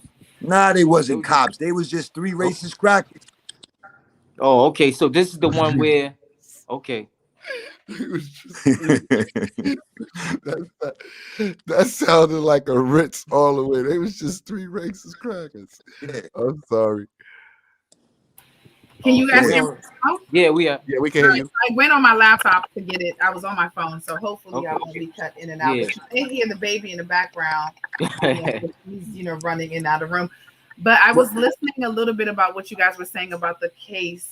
I'm so glad that they were all found guilty, because that is tragic within itself. So kudos for the people in Georgia doing their job and getting them the guilty verdict that they deserve to get for this case.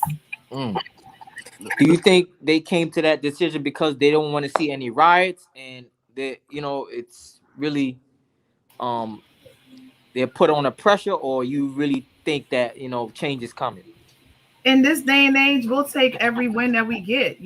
As African American people, we can't always say, oh my God, it's this way or the other, but every win that we get, I think it's a win. So regardless of if they felt like it was going to be a riot or whatever the case may be, I'm just glad that they found them guilty, because they were guilty. So I mean, if they wouldn't have found them guilty, of course something would have been done, but at the same time, I just feel like things are slowly getting to be a little bit better, because there was only one Black person on the jury. That's another thing too as well. But it was plain murder. Like, anybody that saw the case, saw the evidence, it was plain bigotry, racism, and murder. So at the end of the day, regardless of how they felt, if they thought they were going to be riot or whatever, guilty is guilty, and that's what we wanted. So I'm glad that they were able to be found guilty.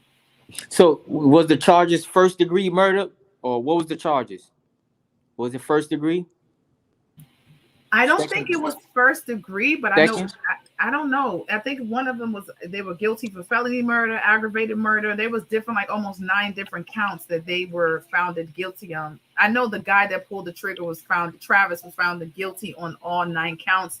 The father was found guilty on, I think, 7 of the 9 counts. And the other guy that was there was found guilty on probably 7 out of the 9 counts. So they're going to be spending some time in jail, and that's all that matters. So I'm not sure that's going to change another white person's mind from feeling like they cannot kill another Black person. But as I said, a win is a win, and we're just going to take it and keep it moving. Understandable. Yeah, wow. They just kicked that one under the rug. Yeah, that's crazy. I want to see when it's time for sentence, how much you're gonna give them. That's what I was about to say. That's gonna be the you real. Be found guilty, but yeah. Yeah, as far as like how much time they gonna get, whether or not they'll get the death penalty or not, that kind of thing. What does the charges hold? Oh yeah, well, one of them says life without parole. Those are one of the charges. Yeah, they may serve life without, but we'll see who's the judge. Ain't no death penalty. That's in Georgia, right?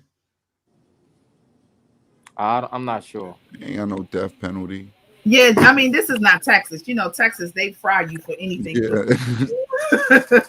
So Georgia is a little different, but I mean, hopefully they're doing 25 to life, and they just need to be off the streets, period. So we'll take it.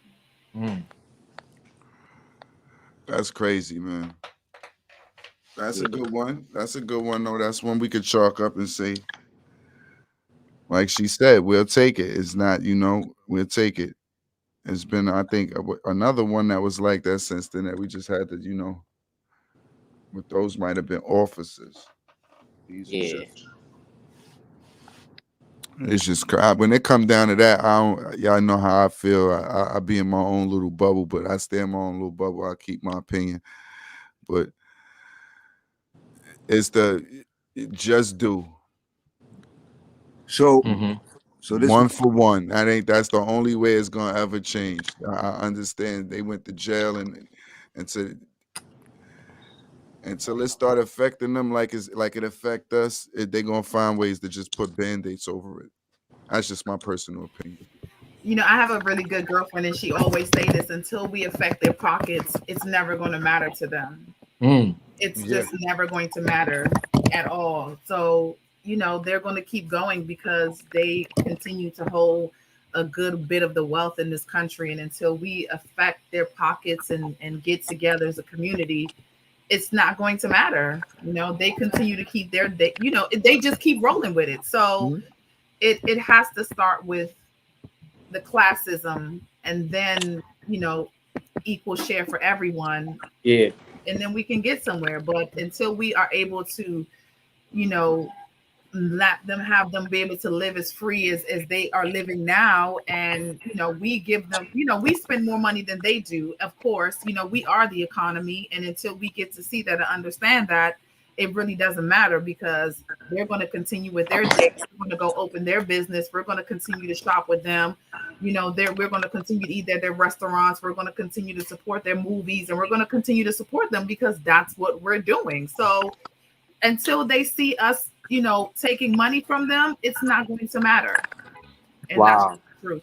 It's Yeah. like They true they not indeed. coming out because I'm We reading some of these charges and and we gonna even we gonna do more than support it. We gonna put it on. We gonna put it. We gonna be the brand for it. They gonna make you market it also. So it's yeah. like Yeah, we're going to be the ones to bring our people to them to spend more money. So it's, and for me, I wasn't raised in this country for most of my life. I didn't come here until I was 10. So like I said, coming from the Caribbean, it was all about community. I mhm. didn't see a white person until I was 10 years old. So I grew up around nothing but black people. And, you know, on the islands, we own our own homes, we own our own farms. Everybody Mhm. goes to the market. The money stays within the community and continue to circulate. So coming to this country was an eye opener for me because I didn't know racism or anything like that until I actually got here. So I still see it from a different perspective, and I still think that Black people can do it because it's being done in the third world countries, in Africa and Jamaica and the Caribbean, because we have to support each other. That's the only how we're able to eat. So it can be done, but where do we start as Black Americans? And that's the conversation I think that we don't have enough of. Well, you That's what's stated up. it. We have to affect their pockets. First thing we have to do is stop buying into their bullshit, like you said, and know that we are the economy. We the one that moved this engine. We buy into all of this bullshit.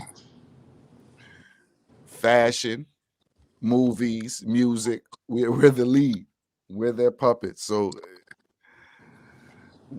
we got you from I'm sorry. This would be my question. Do you ever plan on going back? Yes, absolutely. My father still lives there. A big part of my family that gets older, they go back to St. Vincent. So we're still definitely there. My sister has a store there. We have businesses there. So, um, yeah, my mom is the one that migrated. Her family migrated to this country back in the 70s. And then from Mhm. there, you know, just my mother's side of the family is here, but my dad's side of the family went to England and Canada and stayed in St. Vincent or stayed in the other parts of the Caribbean. Mhm. My father's still there. He's a fisherman. He's been living there his whole life. My aunt owns, you know, her business there. Yeah, so we go back all the time. Hopefully, when Corona is all said and done, I'm going to be able to take my, you know, I want to send my daughter there every summer. Mm-hmm. America is a great place for opportunity. It's a place for you to be able to be free because, of course, in the Caribbean, I mean, the police station closes at 12 o'clock at night. You don't have Mm-hmm. the freedom in this country or the kind of freedom they want us to think we have in this country anywhere else. I mean, it's still a lot that needs to be done in these Caribbean islands. So it is a great place to live, but I'm blessed to be able to go back to my roots and kind of see a lot of us living together and communicating with each other, not having so much outside influence that our neighbors know each other. We take care of each other. It's just all Black people. It's a good feeling to go to those places and experience that and not have to worry about, you know, going to another neighborhood and feeling like you're not welcome. So I feel like every Black person should leave this area and or this country and go experience that in these Caribbean islands so they can get a feel of what that really feels like. because I don't think we know what that feels like in this country. Yeah. Papa, what I said, I went to Puerto Rico with my girl, with my wife, and she's Puerto Rican. I asked her, "Where's your family? We need to find them. I don't understand why y'all came to America and what was the plan, but let's get some money, and we need to learn how to get a house and live out there. It's just a whole different environment, a whole different set of peace in them beaches and them waters in that land. Over here, it seemed like everything is too cluttered. Everything is everybody on everybody back." Yeah.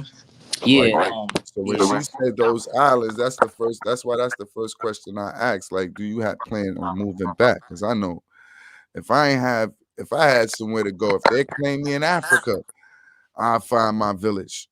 Yeah. But in going back to communication, like me and Renee been friends for damn near what, 20 years? Pretty much. Yeah, but 20 years.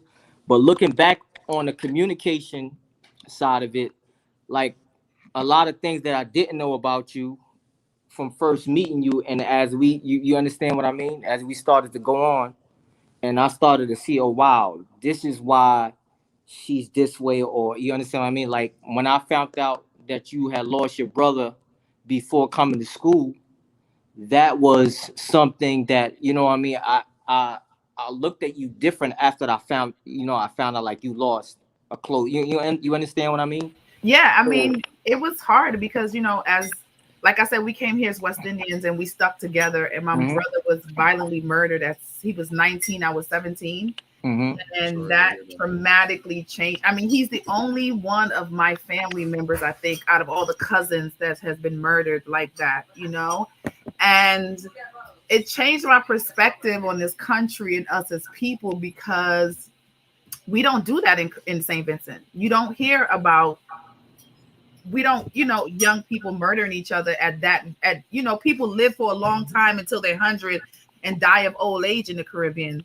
I mean, now back in the 80s when I was down there, that's the way it was. But now it's a little bit different because you have the gangs and different things like that. But yeah, losing him at 17 was a life-changing event for me. So it just put a lot of different things in perspective and just how I wanted to live my life, not just for myself, but to continue his legacy and to make sure that I made him proud.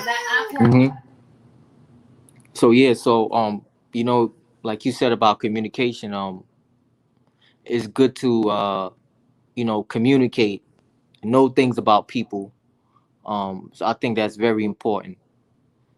That's why we stayed friends for a because long we time. all have trauma and we all have things we've dealt with, and if we're not telling each other what's going on, we can't nobody's help each other heal. And you're so right. So Ben, where you at? Well, we definitely thank you, sis, for coming on and expressing your viewpoint and everything. It's definitely been a blessing because we were able to get a whole perspective of everything, And my question would be to you, as far as all the different points and things that we mentioned, as far as the miscommunication, what do you think could be some ways that we could, build that with each other? The first thing first, like I said, Albert and I have been able to really be friends and continue to build our relationship because we do communicate. We know about each other. We know what's going on. And another thing, like I said, we all have stories. We all have been through so much as African American people, and we don't share that. I think that's something that's important. We feel like with our Black men that they're supposed to handle everything, but you guys are just as hurt as we are. You lose brothers and sisters, and you guys just have as much trauma as we do, and we need to stop sweeping that under the rug and really allowing you guys to have that space to let it out and to be able to be free and to have a safe zone. And that's very important, not just for us women, but for you all too as well. So we need to be able to create a space for each other where we can feel like we can talk to each other and express ourselves and not be able to, be looked upon because you have been through some things and you want to be able to let it out. So that's important, to be able to have a space to feel the love, to be able to heal and to be able to move on. Yeah. So yeah, that's why I'm a band, man. This is a great idea. great platform, and I appreciate it. Not Bam. This is all of us. I appreciate everybody. Bang, I mean, for for bringing everybody together. You know what I mean? So Say we all had a conversations. We might just have them separate. Let's bring it together because we all in the same. Y'all can hear me? yeah, I can hear you. All right. Yes, yeah, my family's coming in, but thank you guys so much for having me. I really appreciate it, Albert. Anytime you need me, I am here. Thank you, sis. And hopefully we'll definitely be able to meet and continue this conversation. Indeed, you, we appreciate it. You have a good one and enjoy your holidays. You guys do the same. God bless you guys as well. Thanks. All right, bye. Yeah, one of the realest homies, man. I was about to say, is that the one that gave us the car when we went to DC? No, that's not her. Oh. When I had braids, she used to braid my hair, right? And we just started to talk. Like, you know what I mean? Boom, boom, boom. She's from DC, blah, blah, blah. It was never any, you know what I mean? It was always like she's one of the coolest. No, she's always hanging out with the fellas. Boom, boom, boom. And it, you know, we just became real good friends. You know what I mean? She went to she went to Greensburg? Yeah. She was okay. There. Yeah. And I never met her. I never seen her at Greensburg? Nah. Oh. Nah. A sister? I think she had left before. A sister? I think she had to. Yeah, she had to leave. She had to leave because she left. Yeah, she left. That was definitely nah. energy. Yeah, we graduated. Yeah, we was. I think it was right before you came. Right before the year. Because you didn't graduate. I came before you graduated. Yeah. Was you still in school when that? Nah, I just. Nah, you had just graduated. Yeah, you just finished. Just finished. Yeah, that's why you was like an old duck on campus. You was like one of them old white kids. I'm not saying it because they was white kids, but you know they the ones that we always seen in the movies that come back with the jacket 20 years ago. Yeah, come on, guys. I was still on the team. I remember how it was. Papa was Rodney Dangerfield. He was still sticking around. Yes, sir. How y'all brothers feeling for, how y'all preparing for this Thanksgiving? I'm trying to watch what I eat. They talking about all this. Oh, I need salt and all that. I'm like, you need salt. Yeah, so cooking with salt. That what I mean. It's like for mac and cheese and it's like, come on, fam. I eat when cheese I want. Already got eat salt. How I want. Why are you putting the extra salt? Nah, I'm gonna just watch what I eat, man. Say happy Thanksgiving. Sounds like a murder to me. Thanksgiving. So I was blessed. I was blessed to have some people that, you know what I mean, that knew I was over here in bachelor mode. So they definitely looked out for me, man. And my aunt definitely looked out for me. So I'm grateful for the food. You know what I mean? But yeah, other than that, I ain't celebrating nothing. We switched. I think we switched the whole meaning of the holiday for, you know what I mean? We always for put what we wanted. But who was it? Always put our Whose was it? Whose was it to switch to begin with, though? Like, bro, like they really slaughtered like whole Native American villages, like, and then they had the dinner, bro. Like literally, bro. Yeah. So like, you know what I mean? When you really think about it, like for all of them that's out here on this land in this country, I mean, what about them, man? I saw a video on TikTok. Pilgrims. Huh? You said the Pilgrims. I saw a video on TikTok. It was a group of Native American females, and they had the table with the whole dinner and everything, and they was telling the story and giving the history. And at the end, they said, "Happy Thanksgiving, America," and flipped the whole shit over. Wow. We're gonna get our first sponsorship from TikTok. We're gonna make sure that they pay us. Because you give them a plug. You get them a plug every week. You go, yeah, I was on TikTok. I'm gonna go. They gonna call you the TikTok king, nigga. Yeah, well, I'm saying I mean, at the end of the day, I ain't, you know, I'm only this, talking because I've never been on the platform. I Me never neither. been. yeah, I so don't know what the. That's why I'm saying that dumb shit. Like, oh, you on TikTok too? Am I yeah, missing something? Like, so that's yeah, man, yo, bro, man. So what y'all think about this whole new fake the meta shit? I'm seeing the commercials now with motherfuckers dancing with animals and shit. You said they doing what, Pop? Papa. Dancing with animals Who in the dancing with the commercial. animals? Who dancing with animals? The new Facebook ad, the meta shit they got launching whatever that shit is. What, the 3D. aliens? Yeah. He I ain't said, yeah. focused on the aliens, man. If you don't learn, let them do what they listen. We are not defining what no aliens are. We said one thing, and that's that, man. We don't want them to ban this word. All of a sudden, you can't say aliens. That's the route. Is he calling me an alien? Yes. You are unidentified flying object, brother.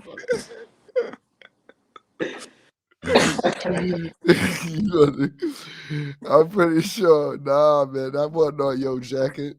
That's unidentified. The ladies even thought that this was part of the plan, man. It's unidentified objects. Yeah, objects, man. These is aliens you dealing with nowadays. You notice how the daytime used to be live and it used to be quiet at night. You used to go through not a peep at night.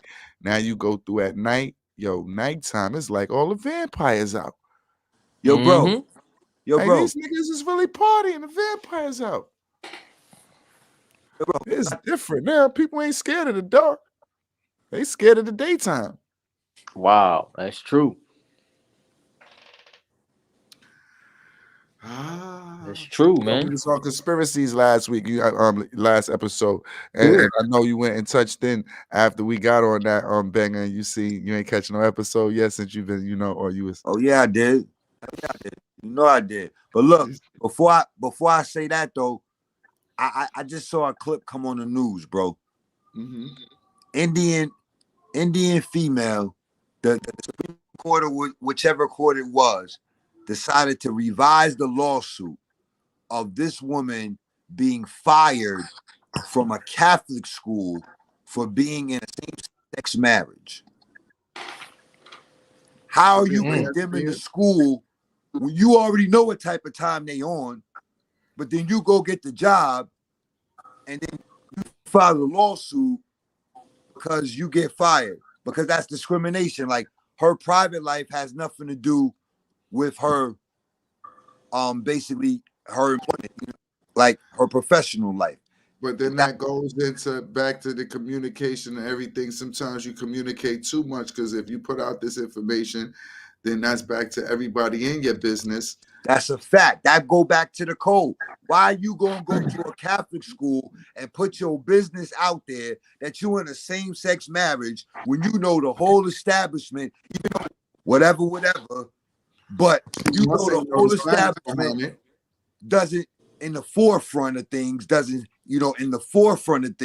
stand on it. Like, why would but like you said, communication, man. Like that's and then now the courts go along. Yo, that's bananas, bro. The system, bro. So they threw out the case? They threw out the case, you saying? No, they're revising the lawsuit. So they basically made a decision to go back into it and look back. Looking at it again. To see if what happened. Yeah. And it's a lawsuit, so this ain't even a criminal case. It's a lawsuit on money. So she has to prove, saying that the school said you're fired because of your lifestyle. So but she has to prove that nowadays. It's gonna be hard to prove that. Nah, but bro, it's easy nowadays from how we talk. But bro, how we talk, basic communication. They would have to say she would have to prove that yes, they said you are fired because of this. But it's a Catholic school, bro. Listen, it's not allowed, Papa. It's a Catholic school, bro. Why? Yeah. Yo, Pop. Catholic school, you can't be gay. Yo, Pop. Why the fuck are you gonna go work in a Catholic school, then tell these people that you in a same-sex marriage and think that Yo, they ain't gonna this man condemn said your ass. it like. No, but listen, because And listen, on I top went of to a it, Catholic school. and on top Don't of it, say that like you gay. You gay? No, I So what went the to it. fuck does Listen, that got to play nah, into this? I went to it, but you saying because it's a Catholic school. But No, she went to a Catholic school and had the same sex marriage, and had a Catholics don't they not really with the other sex engaging with each other. They not with the aliens and all that. That's the cleanest way for us to say it, and y'all understand what we talking about. They not with the aliens getting together. So basically, by you I think being it's certain ones. I think it's certain ones. It's no, it not ain't all. no certain ones. I'm This is the telling you. religion he's saying. Oh, It's a yeah, Catholic on top of religion, it, bro. on And the top of Bible, it, the further they supposed to say I'm that not he's Catholic, saying, so I don't know. I'm not neither, but I listened to that one part that they said that they saying, look, you can't be. He say he don't allow no male on male in the Bible. So why the it's always touching the boys, the Catholic boys? Or you can't get married, but you could touch them. No disrespect, well, because once you enter that building, you already in sin. You're not supposed to praise no God in no one building, no one. He's supposed you are the temple. You can praise from any building. You can praise from any place. They're doing this for a reason of financial gain. and then on top of it, and then on top of that, you know, when you think about the whole Crusades, you get what I'm saying? Like everything they accomplished was from raping and pillaging. So the whole structure Back to and the that format, European way. the whole foundation was built on. You understand what I'm saying? It wasn't built on anything sustainable at the end of the day. Savage Vikings.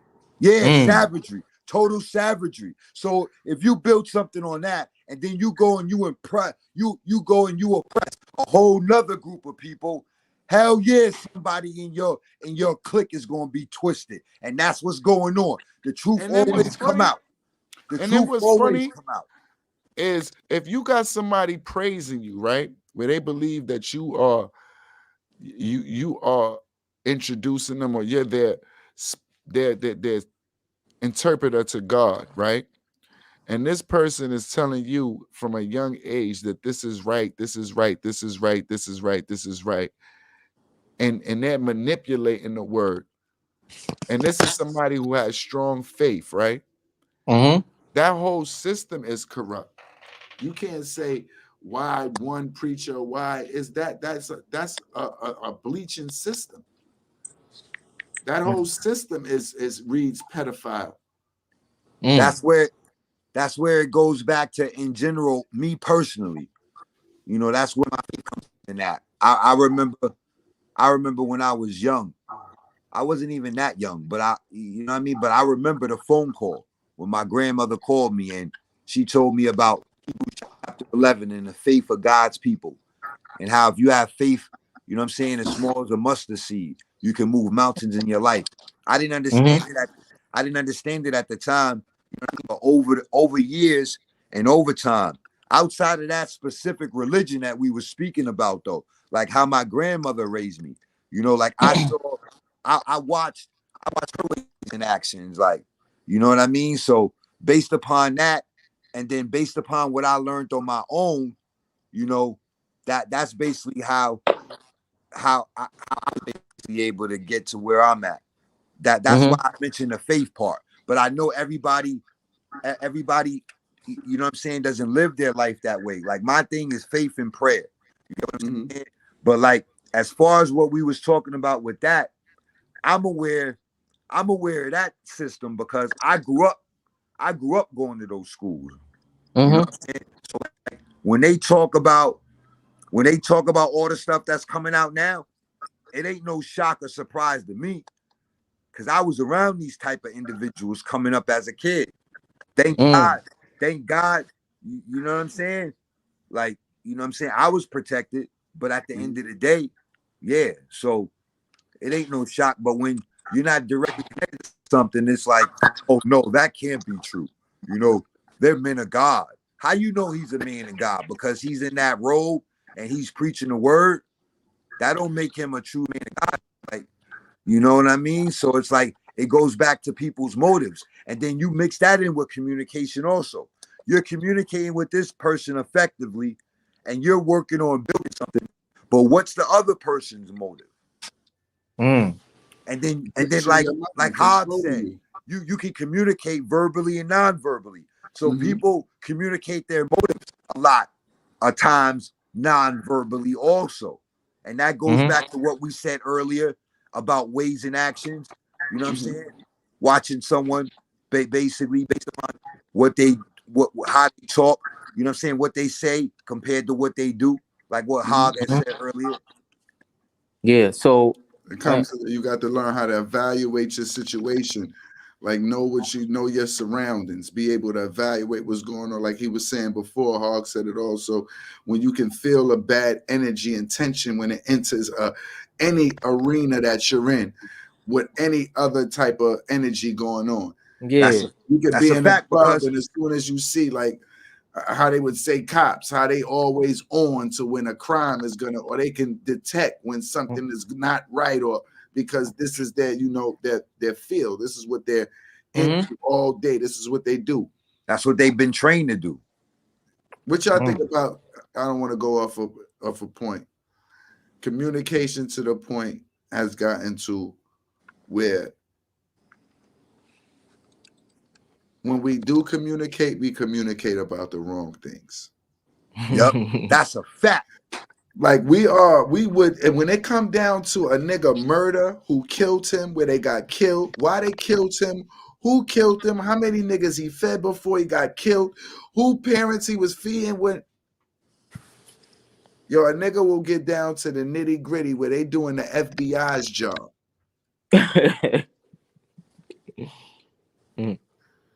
I'm just using a for instance. I've been looking on Facebook since this young Dolph situation. I mean, YouTube single-handedly Solve the case. solved the case. And the other, You got niggas taking the photos. They done told you how many videos niggas removed from their page. They telling you where the niggas was at, who lives in this house, the address. Then you hear them niggas with the address on YouTube. Next day on the news, you see the address pop up, one nigga dead. Oh wow. YouTube ain't bugging. Wow. Then the yo, next bro, thing these niggas tell you who the murderers is. Then the next thing you know, they find one of the niggas' fingerprints on the car. yo, bro, These niggas told you who the murderers was, where it go down, where the nigga pops from, why these niggas had the beef, how long they been shooting. Look at these videos, they got their chains. Niggas will tell you everything. When it comes down to gossip, information, bro. Damn. I'm sorry, Bang. I just wanted to finish that because nah, no, sorry, you good. that should be crazy how I was right. we take the time and take our time and energy to focus on what we believe the medium is going for, what the masters is going for. Niggas will divert your whole building just to try to, you know, set it in place because you think this is where somebody else, or this is where. That's kind of like, that's the only time you see somebody doing something constructive is when they being a goddamn FBI agent. Then these niggas got all the time in the world to dig up the circle or the object to show you a nigga. These niggas done showed you the fitter. They done showed you whatever video a nigga had the fitted hat on in. These niggas done showed you on the internet Kevin Durant's ankles. Mind you, the nigga got his socks up high, spandex shorts and all of this. These niggas done zoomed in. Shows you his To see the crust on his ankles to have something to talk about, my nigga. Yo, Kevin Durant, why your ankles so crusty? You feel me?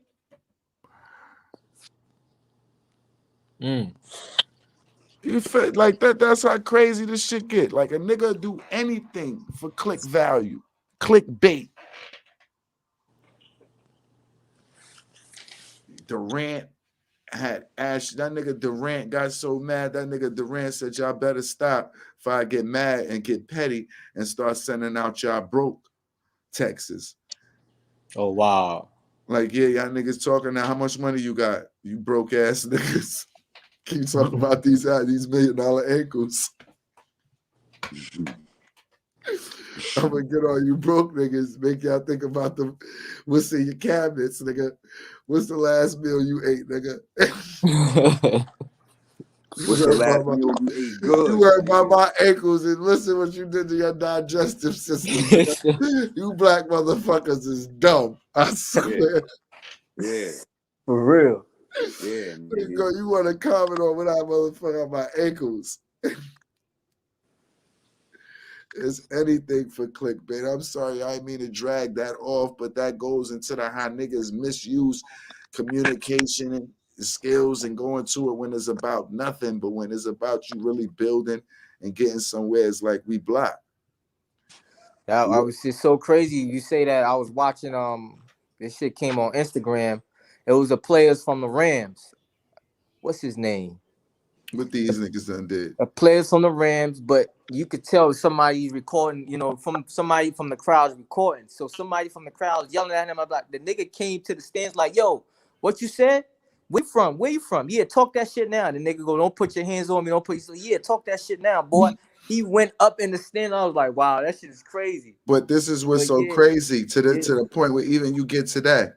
Yeah. Everybody can talk to you spicy in the world. Yeah. Yo, it ain't even a respect value with this internet shit.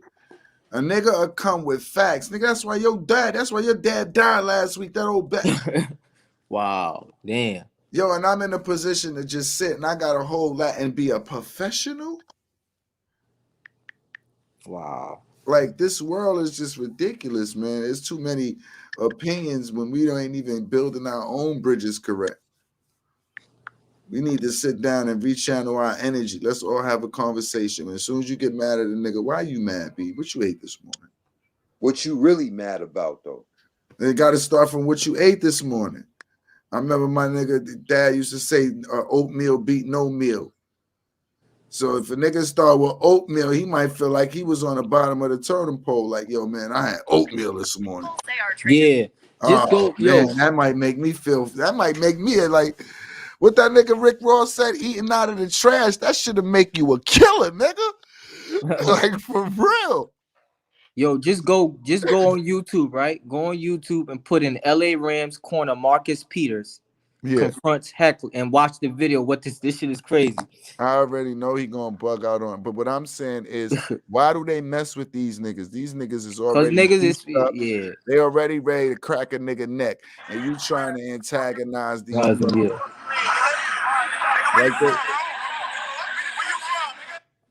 Yeah, he said, "Where you from, nigga? Where you from, nigga?" Went up in the stands like, "Yo, talk that shit down." But what's crazy is he's gonna lose endorsements from that.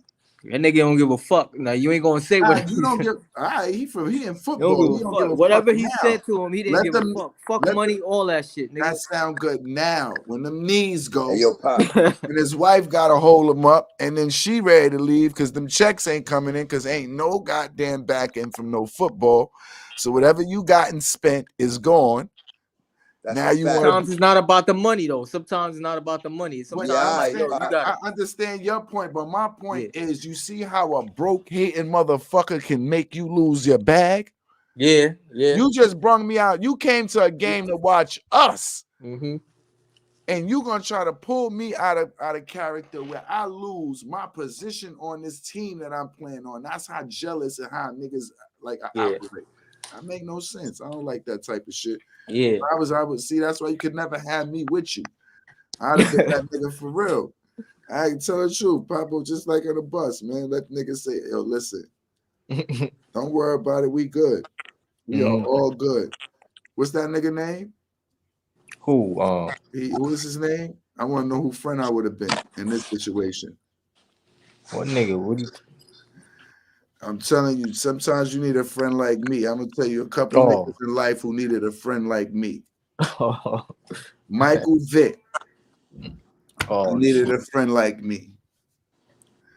You would have been my nigga. You would have never in your life served a day for killing no dogs, bro. I would have been the most notorious dog killer in the world. I'd have been on most lyrical, most wanted for you. I'd have done whack some of them niggas in broad day, nigga. I'd have been pulling dog buys It was for his 1 week cousin. just so it looked good, nigga. I would have held that whole charge for you. Everybody in your family, if you making money right now, cut them niggas off, except for your wife and them. But the Niggas, feds got to the cousin. You don't know what Feds the couldn't fuck he get had. to nobody once you say, I did it. Here's the gun, Fed. Did he pay you Michael Vick? Not a dime. You can assume anything you But want, listen, motherfucker. so what What if do they you- would have said, yeah, oh yeah, you did it? Yeah, I did it. I even went on a spree. Now you getting 30 years and Cool. Mike only get 2. Cool. Give me the 30, give 2 Mike. Mike can't even get 2. Don't give Mike the 2 because the whole reason I'm grabbing the 30, so he don't got to do the 2. You ain't giving out that many. You giving us dog years now? Yeah, it's crazy. Yeah, because I'm Michael Vick friend, and back in the days, But Mike probably would have said. But listen, back Mike in the probably would have days in said. the real world, that's what your entourage was for. But listen, Mike probably Niggas wasn't niggas that jump in front of the cameras. They was taking charges. But listen, Mike probably could have said, "Yo, you know what? You know what I mean? I got the money. I'm in a line. They're not gonna give me all these years, so I'll take it. They going, you know what I mean? I'm only Mike gonna get couldn't have 2. said that So to my me. nigga, you know what I mean? I'm Mike in gonna the just back of say his head. You it dumb could have been. motherfucker. Go up there and break them niggas. Keep doing your little dance, nigga, in Philly. Go and done and duck it. And y'all niggas better get this done, man. Fuck you talking about you gonna go to jail. You built like that. Bill your ass out there. I tell you what, every dollar you make from now until I come home is mine since you want to do these years. I bet you he changed his mind. I bet you when I get home, you hear, yo, man, listen, man. Nah. I got this for you, but you know, I ain't gonna be able to give you the whole thing. Yeah, I bet, nigga. Mike probably took them charges like, yo, you know, they're gonna have me in a joint where Bill Cosby eating food. Bill Cosby is rough. Is rough out there. But I'd have took the charges for you. Just because I didn't want to see, I won't want to see the put nigga in jail, man. You see how Bill Cosby came out? He looked dead now. Niggas don't even know Bill home. For real, that nigga came out stiff. I ain't see his arm move the whole walk. He ain't the same now. Come on. It wasn't a clone, was it? You take the charge for R. Kelly? Hell yeah. Kelly raised us. No, nigga. If a nigga don't take the charge for Kelly, you ain't real. Fuck out of here, B. This is just my opinion. Man, get the Kelly sex tape changed the game. Women know this and guys know this. You had to step your game up. You had to step your game up. I had to step my game up. Nah, why? I didn't have to step my game up over yes, that you nigga did. pissing Yes, on you nobody. did. When them joints No, seen Kelly, when Kelly was eating regular ass, no star ass, no star power, regular off the corner ass, every nigga had to up his game. You ain't nigga, no Kelly. I ain't never ate no ass. This nigga crazy. You ain't have to eat an ass, but you had to up your game. You had to bring something different. They see that Kelly porno. Listen, you had to pee on something. You had to do something different. I don't know what it was, but it was something different.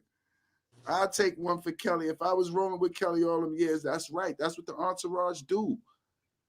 When did it change? Nigga said take years for.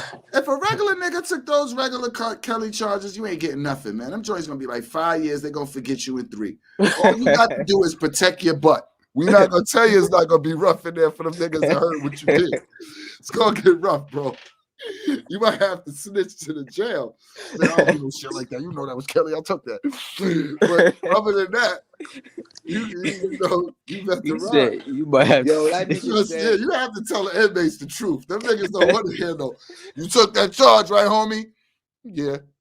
Nah, them niggas ain't talking like that. B, you gonna pull up with that paperwork? They ain't jacking that because they whole premise is like, nigga, why would you even stand up for a nigga like that? Fuck out of here. We can have that conversation in jail. Why? Because you're going to see my commissary and how I come out. Niggas ain't going to care nothing about your commissary. They going to care because watch their commissary. Shut up, nigga. We all eating cakes. Yeah, and them niggas now, the game changes, man. Niggas talk all that tough, rowdy shit until they got a plate too. If you got a plate with me, All right, if it's 35 niggas in this cell and 25 of them got to plate with me because I got to plate the Kelly. Yeah, nigga, I'm doing this job. You done heard it a million times. Niggas came out and got deals for doing something for somebody else. Yeah, but anyway, my point to be this. I come out, I got 30 niggas on my side, and they all willing to say they rolling with Bam.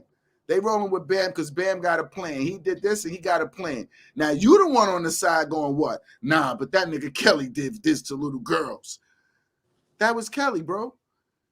We already know you not touching Kelly for that. I ain't stand up for Kelly for that. I ate that for this money. That's what I did. This niggas. Oh, you saying for the money? Okay, you saying for the cash? Everybody who ate it is doing it for the money, nigga. I ain't eating it because I just thought, you know, me and Kelly was cool. We grew up together. No, you ain't doing it for Bill for that reason. You doing this because you going, Bill, you know, I know they trying to get you. Your pocket's deep. You don't need to sit no cell, Bill. Come on. I got that. That'd be a different scenario. He don't learn his lesson. I ain't standing up for that nigga Kelly. He don't learn his lesson. So you believe Kelly did it? Fuck out of here. What you mean you believe I'm sorry, he did why it? you saying fuck out of here? You believe he did it. You mad at me? I'm not Nigga, Kelly. I just said I would have took the charges for a bag. Don't be mad at me like I'm Kelly now. I'm not Kelly. Yeah, but you believe Kelly did it, but you don't believe Bill did it? Nigga, Kelly and Bill both said they both did it. Nigga, what you talking about? Bill said he did pop them joints in them joints drinks, and the nigga Kelly, yeah, nigga, you know the nigga Kelly did it. Kelly didn't. I never heard Kelly cried in front of that lady. He ain't say he did nothing. And when you was raised like I was raised, they all come at you. McDonald's, Wendy's, every one of them. They all want fries. Nigga, in so many words, that's a nigga saying I did it, and this is the reason why. That nigga right, I'm gonna be for real. I'm gonna be for real. I'm not gonna be like for this, but I have to be me. What does the term sugar daddy mean? It's an older joint. No, all right, no. All right. What was Michael saying when he was going PYT? Pretty young thing. Now, Mike. Now, all right. No, I don't want to hear about now, Mike. Hold up. What about? Because I'm asking the question for a minute. What about Bobby Brown with Tenderoni? Nigga, you ain't looked at all they trademarks. Look at Bobby Brown history. Look at all the charges on Michael Jackson, and look what that nigga R. Kelly is. My nigga, what the hell? Are you serious, my nigga? You really gonna use them niggas at PYT? Look what happened to Mike in that PYT shit, nigga. Ultimately, so yeah, that energy. Mike sung that shit when he was in his 20s. Mike with a kid. Mike was in that when he was in his 20s. PY when he was in his 20s. And he still wanted a pretty young thing. That's could have been 18. She still had to be young. It could have been 18. A Tenderoni was a sweet little girl. Bobby told you what she was. Come on. No, I'm just saying, no disrespect. Niggas been sugar daddies. Niggas been promoting this shit for life. Nigga, no girls that go through, yeah, that's my sugar daddy. This is my sugar daddy. That's my. So if they have these terms already, all I'm saying, if R. Kelly was a sugar daddy,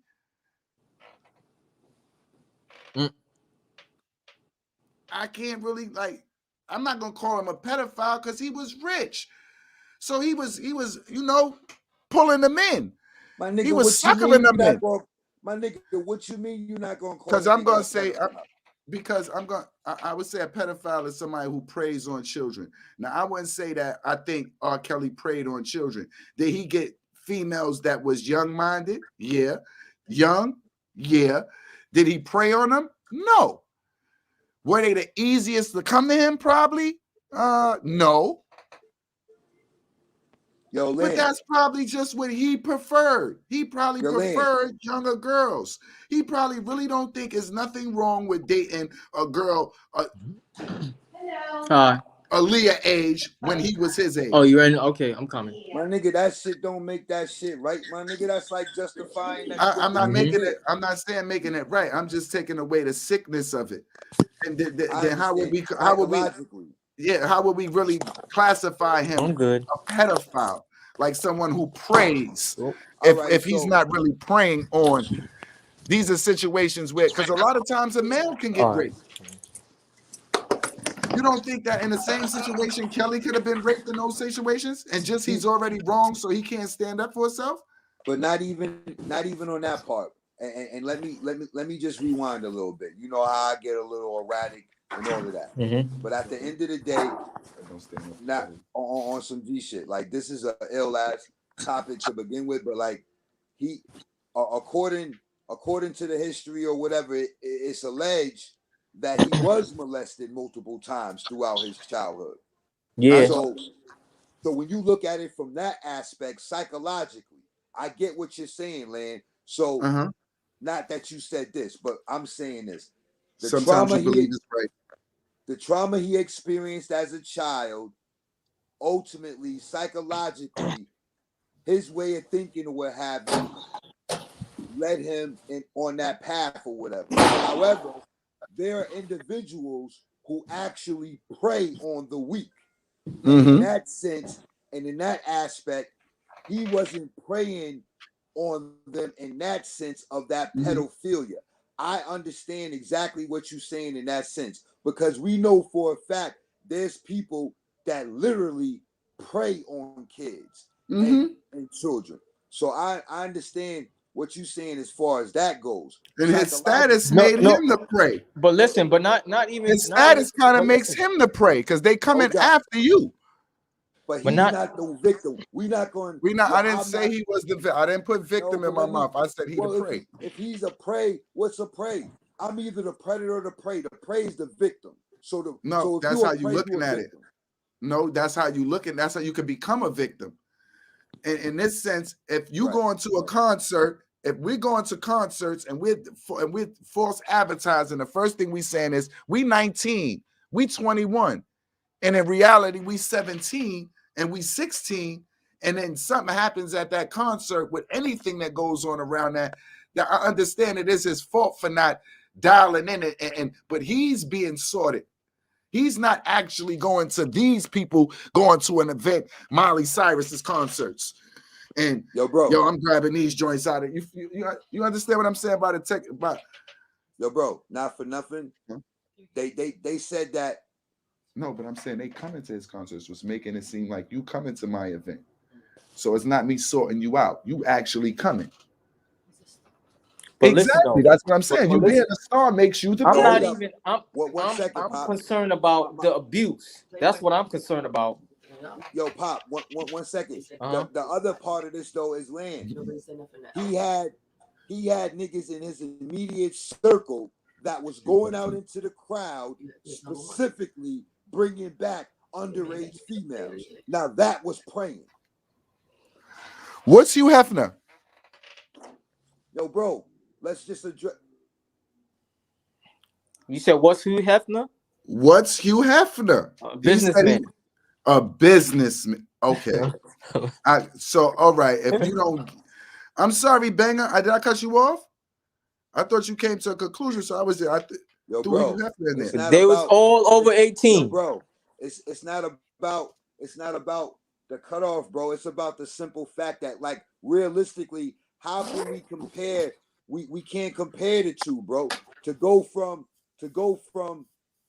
Hugh Hefner to R. Kelly, yeah, it's all sex. Yeah, it's dealing with females. Yeah, these are men. But R. Kelly, yo, bro, if you have individuals in your circle that they're down with the same thing you down with, and they're helping this whole thing to go on, that changes the dynamics and the variables of the whole situation, bro. This nigga went from being sick and traumatized as a child to that perpetuating, and him having a whole circle of people around him that was down with the same thing. So now that energy hurt people. So now this nigga got bona fide pedophiles around him. So that's where that energy will come from. Like, you go, like, come on, hurt people. Now, when you bring up Hugh Hefner was a white nigga that had a good idea, and he came up with a great marketing strategy. He built Playboy from the bottom up. He became a shrewd businessman, had a whole mansion full of females living with him. Like, so he was like a Mac / pimp. That's who Hugh Hefner was. R. That's your Kelly ain't that. definition. Yeah, that's that. Yeah, That's but the he didn't. definition. He didn't get. But like I was saying at the beginning, is R. Kelly was sorted out. They came to R. Kelly. It ain't like Yo, R. bro. Kelly went fishing for them. Yo, bro, it don't matter who came to them, bro. Because think about it. There's young joints that come to these niggas now. They not dealing You're with right. no underage female. That's not true. They just haven't got big enough yet for them to bring it out. It happens My nigga, every there's day. plenty of niggas morally and ethically will not deal with an underage female. No, how much Like they money said, they have. how old was Foxy Brown when she first came out? Nigga, 16. she was dealing with niggas that was unethical and immoral for her at that time in her age. That's what happened with So Foxy. That's what it so boils if down Foxy to. just happened to switch her turn and say, yeah, this one and this one and this one and this one, it still happened, but it's just the time that she waited to let it go by, or whatever time she felt comfortable stating it. My whole situation is my whole thing is not about what's done, or it's just that it's not even that it's justified. It's just I understand how you can be in one of those situations. And like you were saying, is your crew is a bunch of well, they're gonna make it easy. Enablers. Yeah. But Ben, Enablers. you They got making it easier for you to do something, because if you have an ability, their whole thing is I have to have something on banger. That's how everybody thinks. So them knowing you have a sickness and them thinking that they covering it up or they're feeding into your sickness, that's only them feeding your addiction so they can have something over you. So they're not doing it for your pleasure. You're just like we would say, you just having a guilty pleasure, or you lost in your mind believing that this is normal. But Them listen, niggas is lost for them niggas is lost for partaking in that shit too. That don't make them niggas know better. But I'm Ben, not look saying at the not to make them specific better, of but the they're not being case. charged. Look at the specific of the case. Which He is? was, but listen, he was also, these girls was also coming to him for music, right? Not coming to him for music, yo, I could, and then all of that started to take place. My nigga, he's it wasn't coming to him for music. Some of them was let's say it official. The first one was Aaliyah, and Aaliyah, Sparkle came later. The first Sparkle one, niece. Sparkle niece was brought to him by Sparkle. Yeah. So Sparkle, you dealing with an individual, and then you bring your niece to him. She didn't know though. You don't know. She didn't know. Papo. From what you don't she know, said. or you don't care. From what you said, you don't From know, what or you she don't said. care. You don't Because know. he never came at her like that. So how was he dealing with Sparkle? That's her whole issue. He was dealing with Sparkle and did something with and made the sex tape with her niece. That's why Sparkle was jealous. He was dealing with Sparkle on a musical level. He was dealing with her as far as a relationship, bro. No, he wasn't. She never said that. She never said that. She never said they was in a relationship. R. Kelly. Yes, she said Aaliyah R. Kelly never came to her with that bullshit. Aaliyah was brought to R. Kelly. Yeah, Aaliyah. From his uncle. Mm-hmm. From her uncle. From her uncle. Mm-hmm. Everybody that was brought to R. Kelly was led to R. Kelly from somebody. Remember, before R. Kelly was just R. Kelly was in public announcement. Yeah. So it ain't like he just, once he went solo, he just happened to take off. Mm-hmm. But in retro, what I'm just saying is, I'm not justifying it. I'm just saying I understand how he got in that position, because I'm not gonna keep going on about it like it's something that I really stand for. But I'm just gonna say, in that position, I understand. Like, girls had sugar daddies all their life, and then for him, and he's a star, so you going to see him, and it's like you trying to set him up. You know how this world is. Yeah. And you know how females can get. Those I don't think that's in I that don't type think of all world. of them. Yeah, I don't think all of them, but it was some. It's a little bit of this and you know what I mean. It's his status. Yeah, it's his status, and nothing ever comes to say. But everybody's status gets questioned once they start asking for more. Because before R. Kelly start asking for his masters, and he was gaining right to his masters, you didn't hear nothing about any of these allegations. Before Bill Cosby started talking about buying a network, CBS, you didn't hear nothing about these allegations. Before these guys, hey yo, Land. Those are all conspiracy theories.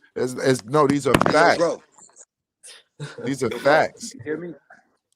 Yo, Land, Yeah. you can hear me? Why not just kill them? Why they got like Yo, they? Pop. We Go can ahead. kill them. There's pockets. The same way we was discussing earlier. I'm sorry, Beggar. The only way we gonna kill any of this bullshit that we go through is by killing their pockets. They know that's the only way to affect us. Go ahead, Banger. Yo, basically all I was saying was that when that whole situation happened with R. Kelly, what I said was that he pissed somebody off, the powers that be, because everybody behind the scenes was vehemently fully aware of what was transpiring in this camp. I believe that. All right, that's one. Same thing with like what you said about Bill Cosby. Bill Cosby, around the same time that his son was murdered, he was trying to buy CBS. And then around the same time that this whole allegation came out, like you said, he was doing his best to put his money behind something else, another powerful business move. So yeah, they pissed somebody off, and that's how their dirt came out. And that's how that game is played at that level. That's exactly right. And I all believe of them that. been on that island, which makes But all of them pedophiles. but Bill Cosby case is different from R. Kelly's. Back Yeah, then, he's a that was the development. culture. That's how they got down. All them girls. That's how But they that got doesn't down. Drinking. but that doesn't mean that excludes them from that. Just because that's how they got down back then. That was just their way of that was their method of the same shit. Now it's a different method that they're using. Mm-hmm. You know what I'm saying? Like they got down with it. That's the problem. Like you get to that level, and then you think you could get in bed with them folks, and the bed that they in, you don't want to be in that bed because that Bad. shit Yeah, is you're filthy. right. Yeah, That you're shit right. filthy. And then when them niggas get in that bed with them crackers, and then they realize they don't like the bed or whatever, the bed is filthy. You can't get up out that bed now. You understand? Yep. It's a Yep. society of secrets. It's a society of secrets. So then Yeah. when you try to get up out the bed, the nerve of you, nigga. Oh, you think you just gonna get up out this bed, nigga? All right, I got something for you. You should have never got in this bed to begin with, nigga. And bam. Now your legacy is tarnished. Now people is turning on you. Like what he said, what Meek said. Nowadays they don't kill you, they just kill your account and let the money spill out. He told you. He told you what they doing now. They switched up the whole format of the game. They just going blackball you, and like he said, they don't kill you now. You know what I'm saying? They kill your account, nigga, and that's it right there. Because That's you got killing you. that from them. I mean in a sense, because they know the trap that most people are in. If you trapped in that materialistic, you know what I'm saying? Yeah. In that sense, it would be killing you. But at the end of the day, it depends on, it goes back to your morals, your ethics, and all of that. Like, and then that upper That should echelon sound of that. good. That should sound good. But you get a taste of something, you like the taste of that shit, you're gonna continue to want that taste. You ain't gonna want to go back to no regular life after you done been used to waking up and you eating steaks and shrimp and fish and all that shit. You ain't gonna want to hear about no oodles and noodles, peanut butter jelly, and no peanut and no beans and franks, man. You gonna be on a different Yeah, class. you ain't gonna want to hear about that shit till you can't look at yourself in the mirror no more, nigga. But also goes to I'm just what you saying they said know how to get you. with Jerry Lewis, the rock player. He married his 13-year-old cousin. What about Elvis? That's how they get We down, though. That's their we culture, not gonna talk about bro. how long it been going on. He wasn't nothing but a hound dog. That's how they get down, bro. That's their culture, bro. That's what happens when you mix and mesh. We should have stayed segregated, bro. Separate but No, equal. no, it ain't the problem of that. They make you believe that it's a real issue and it's on your side, but when it comes to them, it can just be brushed under the rug. That's the whole thing about it. Michael, he ain't start being well, he was always being accused of something, but he ain't really get into the realms of really being bothered with his big case, and so that man tried to buy the Beatles and Elvis Presley and marries The Elvis whole Presley's catalog. daughter, and they want to buy the The whole Beatles catalog. catalog and all. He already owned it, I think. So they did all of that. They took that man to court, right? And this is the first time I ever see in a court of law a man is his verdict is not guilty, but he has to give up the rights to the Beatles catalog. What the fuck did the Beatles catalog have to do with whether he was guilty or not? Wow. I It had a never knew lot. that. It had a lot to do with it as far as they were concerned, because like the Beatles stood for more to them than a catalog. As far as their culture was concerned, they represented something on a deeper level. They said that dude, whichever one of them is still living, they said that nigga was livid when Mike did that shit, boy. Paul McCartney, They said that nigga was livid. And he did a song with Mike.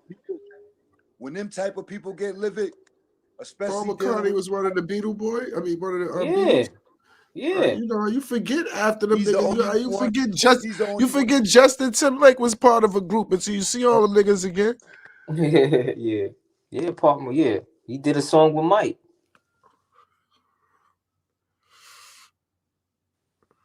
Mike was a bad boy, but like he said, once you start playing with their money, it's a different game. Why was the other guy livid? What was it? He probably should have been happy if Mike sold it, because now he might get a little bit of back end off of it.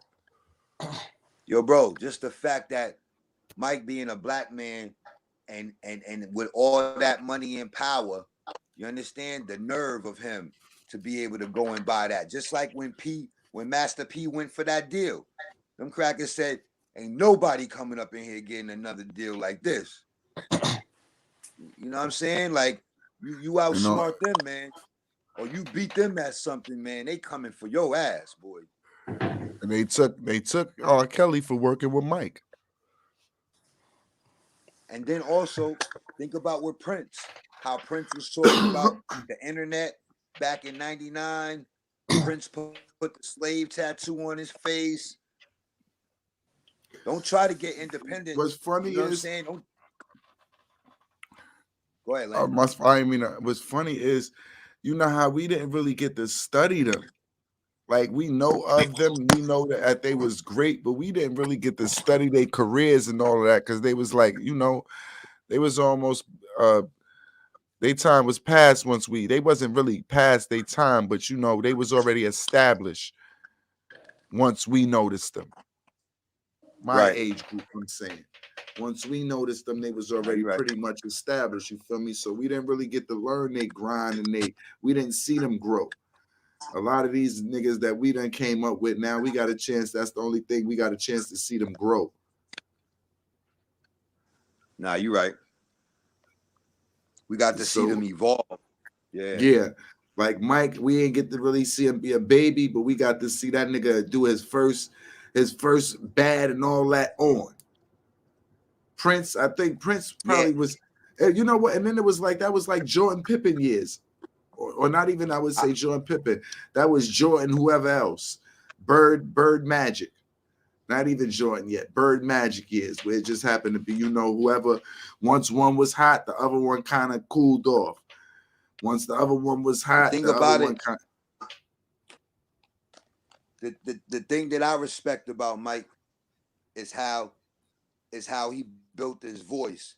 Yeah, so he already had the voice as far as like musically and everything, right? The talent.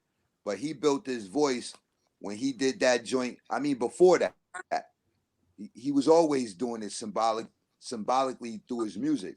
And I think that's how they really got on to him. Oh, you think you slick, huh? You putting all this up in the music. Because they said that whole Pepsi commercial thing, like when his hair caught on fire, they said they was trying to kill him at that point. Like that wasn't no stage, that wasn't no accident. Like they was trying to kill Mike. Like they was trying to silence him back then type of thing. You know what I'm saying? Like, so yeah, the thing, yeah, man. Once he garnered up that strength, man, he said, "I'm sick of this shit, man. And he started talking to the people, man. They don't really care about us. They don't really care. They said that last tour he went on would have been the largest grossing tour ever in history. Mike different. Mike have niggas faint on tour. You be seeing niggas fall. Mike start dancing, put that leg up, stop. Niggas start. Niggas be dying at Mike concerts. Them shit say you can't have no Mike. I don't think they can even play Mike in no real stadium. You gotta play him in a soccer stadium. Yeah. That nigga Mike shows was different, man. Papa, what's good, man? This is the Thanksgiving edition. The Thanksgiving edition with my brothers having a conversation late, you know, trying to see, you know, do we suffer from the lack of communication with each other as black men and women today in society. Got to really chime in with a couple of friends. Had my man Hog. We also had the first female on the day. Papo brought her through. I don't want to misrepresent her, so I would let him introduce her, what her name was. Of course, we got my man Papo. We got D-Banger, landlord. And this landlord is Lord of Lizzie because it's rent time. I said that in a rhyme, so when I put that Lord of Lizzie, you know it's rent time. It was like one of my bars. Being stupid, we lit. Tomorrow, Turkey Day. We already heard Banger. He said he pretty much he got the wing it. He got the plates. He got the Uber treats today. He got the plates delivered. So his process is he's sitting in mode. He waiting to get ready tomorrow to throw them things in the oven and get it ripping. You already prepared, right? I'm prepared as far as the food is already cooked. Yeah, all I gotta do is heat it up, like you said, bro. Exactly. I'm just making sure I'm on point. Papo, his film in the sky probably getting whipped. You know, sometimes his girl strangle him. He might be getting strangled for a second. I don't want y'all to see him come back going flying, going, what's going on? Tomorrow, I don't know. I'm thinking about some oxtails. Let them bitches just sitting there for about 4 hours, 5 hours, just so they can simmer so the meat be some, you can taste it in the bones. This nigga, he looked like he went and got him something to eat. Cereal. He went and got some cereal and he put on his Bill Cosby. He really gonna hold down. He said he really down for Cosby. You eating cereal tonight? How your Thanksgiving looking? Y'all cooking in your in the household? I'm changing my diet. I ain't eating none of that shit. I feel you. I don't really eat shit, so I'll be always stuck in that type of position. But I'm gonna probably have some. I just said I might eat some oxtails tomorrow. I'm feeling like I could do for some of those. Oxtails? Yeah. Who Jamaican in your family? Nigga, I make the oxtails. We all had a West Indian in our family. You ain't. I ain't come from Africa, but I came from somewhere. Oxtail is my favorite. Yeah, I'm gonna make me some oxtails tomorrow. I'm gonna do that. I said I was gonna make some baked macaroni and cheese for the first time. So you know I was gonna freak it.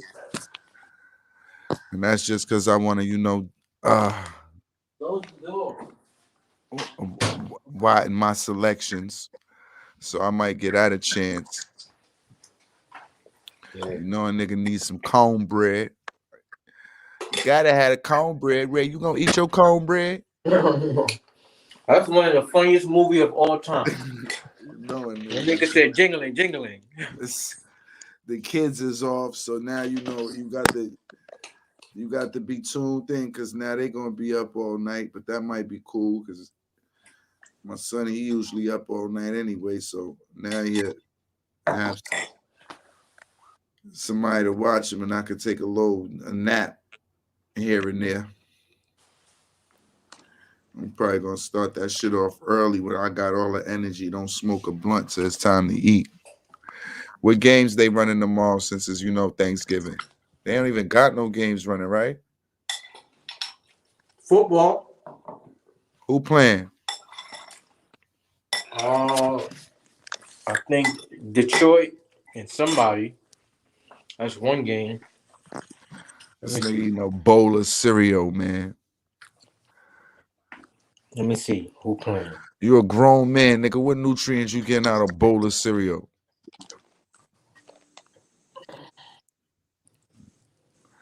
Talking all Oh, that nutritious shit, and you just had some cow milk. Cowboys in Oakland. Okay, that should be a good one.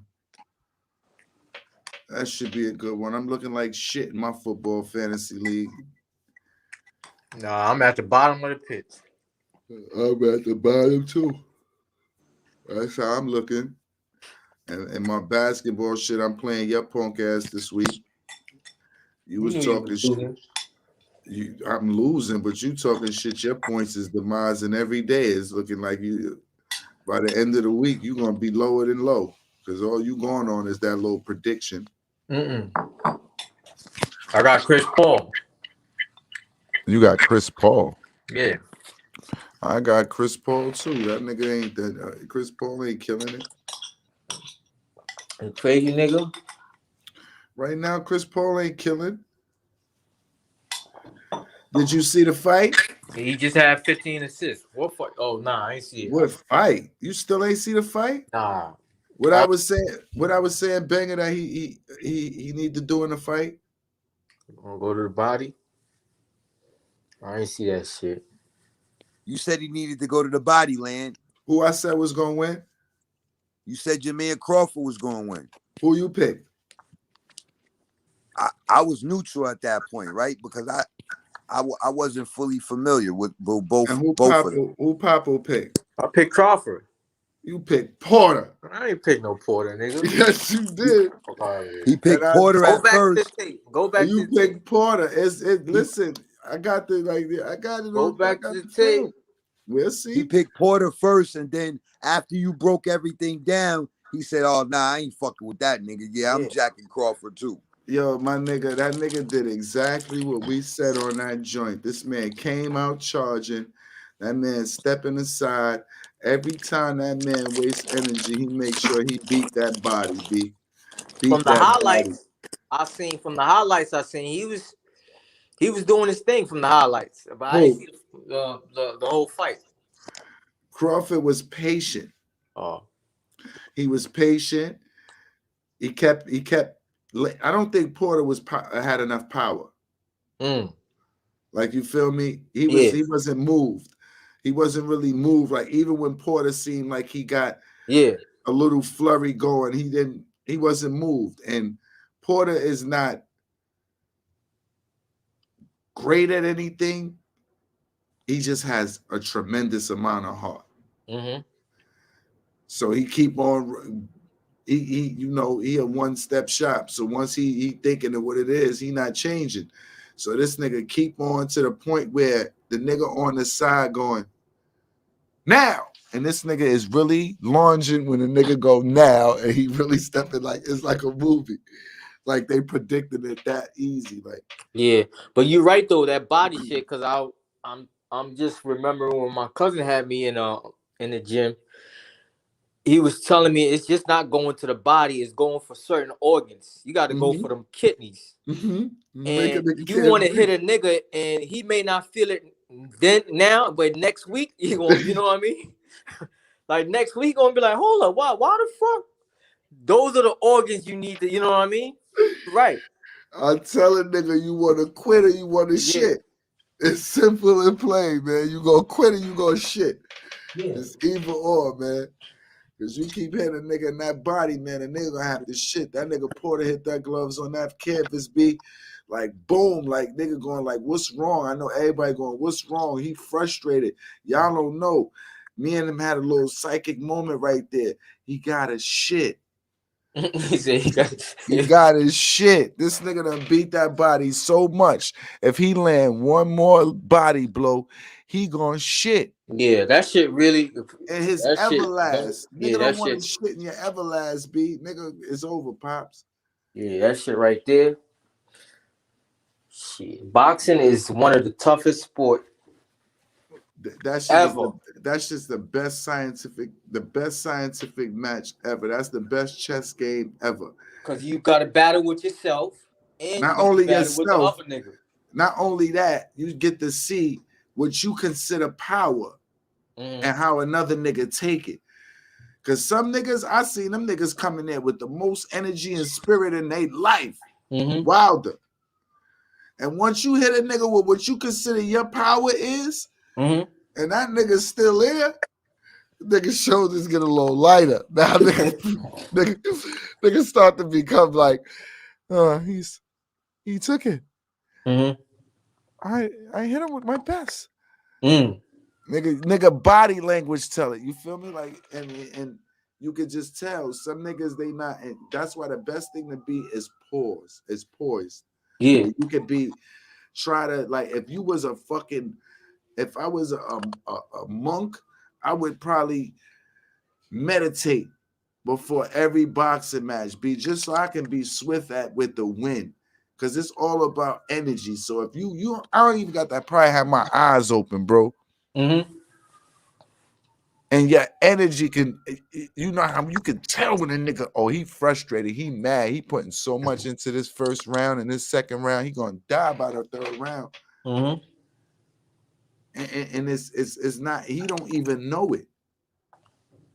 You can tell by the intentions, everything play a part. By round 3, nigga looking like noodles. Yup, the punch.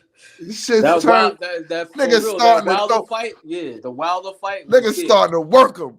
Yeah. The man was looking whack. I was like, oh, the punches ain't coming out right. They coming look out at right. The legs. They just ain't got that same fury. Yeah, look at the legs. Look drunk. You start to question the champ. Yeah, the champ got a heart of a champ, but he ain't got the jaw of a champ. That's what I love about Mike. You never seen Mike.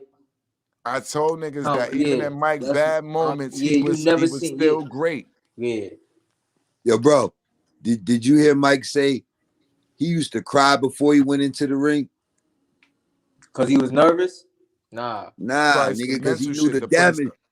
He knew the damage he was about to do, man. Oh, damn. Like, oh, wow. He probably and he said that. once he got in the ring, he just transformed like to the illest thing ever, man, and just he would just go bananas. No, I think boxing would be kind of easy because it's kind of like psychological. It's kind of easy. Pick my worst enemy in life and go at him. Because I think that's what they all do. You pick a traumatic moment when you see it in the best boxing movies. Nigga broke your jaw in front of your bitch. Nigga, you know what you better. You better come back official. Now, nigga, tap that jaw. You see that jaw can't be touched, you get it back. Now, I don't mean to go on, but what y'all think about Crawford versus your boy who? What's the other champ name? He was there at the fight. Not Lomachenko. Nah, dude that just got in an accident. The other black dude. Oh, I don't know who. Spencer. Oh, Earl. Oh. What you think about Crawford versus Spencer? Crawford talk about that man Spencer running. They both undefeated? I know Crawford is undefeated, so I hope Spencer I always go is. with the undefeated, nigga. And Crawford kind of long. That's what's dangerous. That man got that. He got that that Tarver reach. That Tarver reach. No, you know who? What's the nigga? Paul. Who Paul? The tall nigga that used to who got into the bike accident. No, I don't know who got into a bike. Damn, that's bad, bro. We forgot about your work that fast. The tall middleweight dude, 7 foot middleweight dude. You said, oh, I don't know, nah. Paul what? Paul, damn, I can't get out his name right now. That's crazy. And he was kind of nice too with it. He was official with it, but that's how he got canceled fucking with a bike. You know, want to be a stupid nigga. He out there on a bike and the bike turn over or something, and then that nigga he paralyzed. Damn. From the waist down. I don't know how that when nigga. Once I heard about how the other nigga Delgado Corrales. yeah, I remember how that happened with him. That nigga on a bike. Corrales, yeah. I feel you. We're about to wrap this one up. You know, it was going so well. We had a couple guesses. So it went on, you know, Thanksgiving version. I ain't even see that. I see I'm losing my co-host. He went on throwing 8 minutes, 46 seconds. We all have to I can't see the last part. We all have pain. Make sure y'all support the brother that's D Banger. I like the logo down there, the chains, you know, trying to connect. My man Papo, I don't know when the next video he doing, but he definitely still in the mix of doing what he doing. He got a documentary coming real soon. Y'all tune in. Y'all make sure y'all pay attention. This is Landlord. This your Pop man Clark. D Banger Thomas, people of the world. Pop Clark. And the reason why y'all see me changing the last name, these are all my ancestors' last names. So this is my father's mother's last name, Amelia Clark. He tried to take off the joke So for what he knew I was coming with. And that's my man Joe. He wanted Joe Ascendants. So next, Joe from Lean On Me. Y'all niggas already know Joe Clark. That's Joe the Clark. youngest. That's the youngest Clark. Pop Clark. That's right, boy. This is Be Your Own Therapist, man. Yeah, we enjoy everybody that, you know, participate, that, you know, listen. Make sure y'all go and check it out on Spotify. We're going to, you know, edit these verses and make them, you know, a little bit shorter so y'all can communicate, just chop it up into 2 parts and make sure everybody, you know, be able to see what we got going on over here. We appreciate y'all once again. Banger, I'm out. Papo, peace. Yo, Today I'm right, gonna switch it up. Y'all niggas getting to y'all Valentine. Next week, we need to talk about the religion. That was a nice topic. And what religion? Just in general, all of them. All right, so now all I gotta do and really do our homework and dive deep. I hear that, but y'all ain't gonna do your homework or dive deep, man. I already know what I'm gonna talk about. Fellas, it's okay to tell them sometimes. Man, I'm out, bro.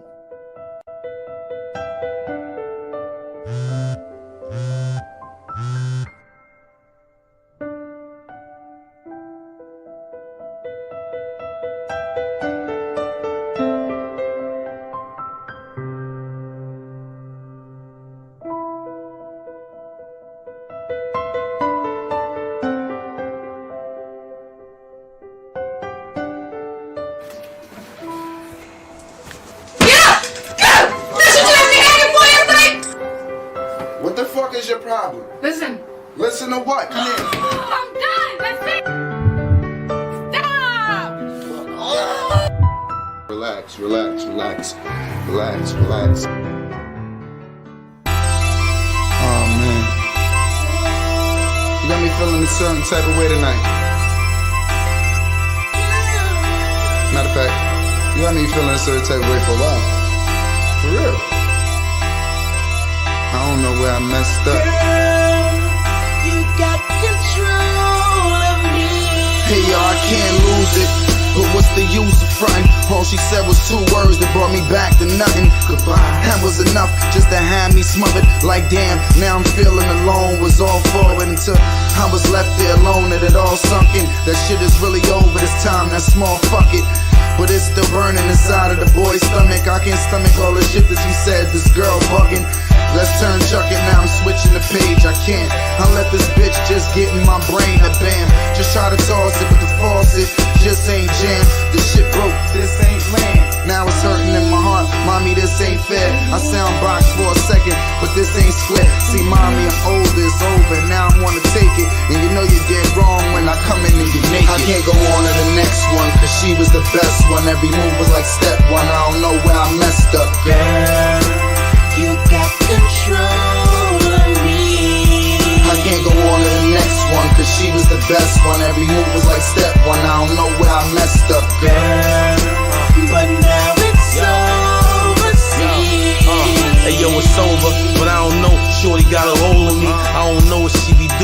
she got control of me. It seems when I'm all out with the homies, I can't do what I do, everything seems phony. I wanna be with her, I miss her to death. But see, shorty just played me though, she up and just left. And now I'm sitting in my room like, what did I do wrong? Maybe shorty don't like me cause I be Henny the Dawn. Fuck it, gotta move on and do what I does. But every time I'm with another broad, I'm thinking of her.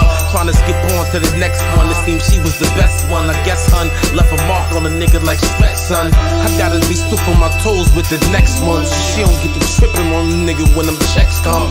See, I just tried to build with it and invest some, but now it's over, so I guess I'm on to the next one. I can't go on to the next one, cause she was the best one. Every move was like step one, I don't know where I messed up. Girl, you got control of me.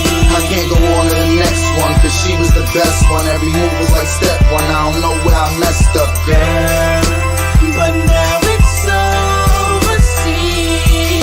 Well, then it's over, I'm going to the next one, ma.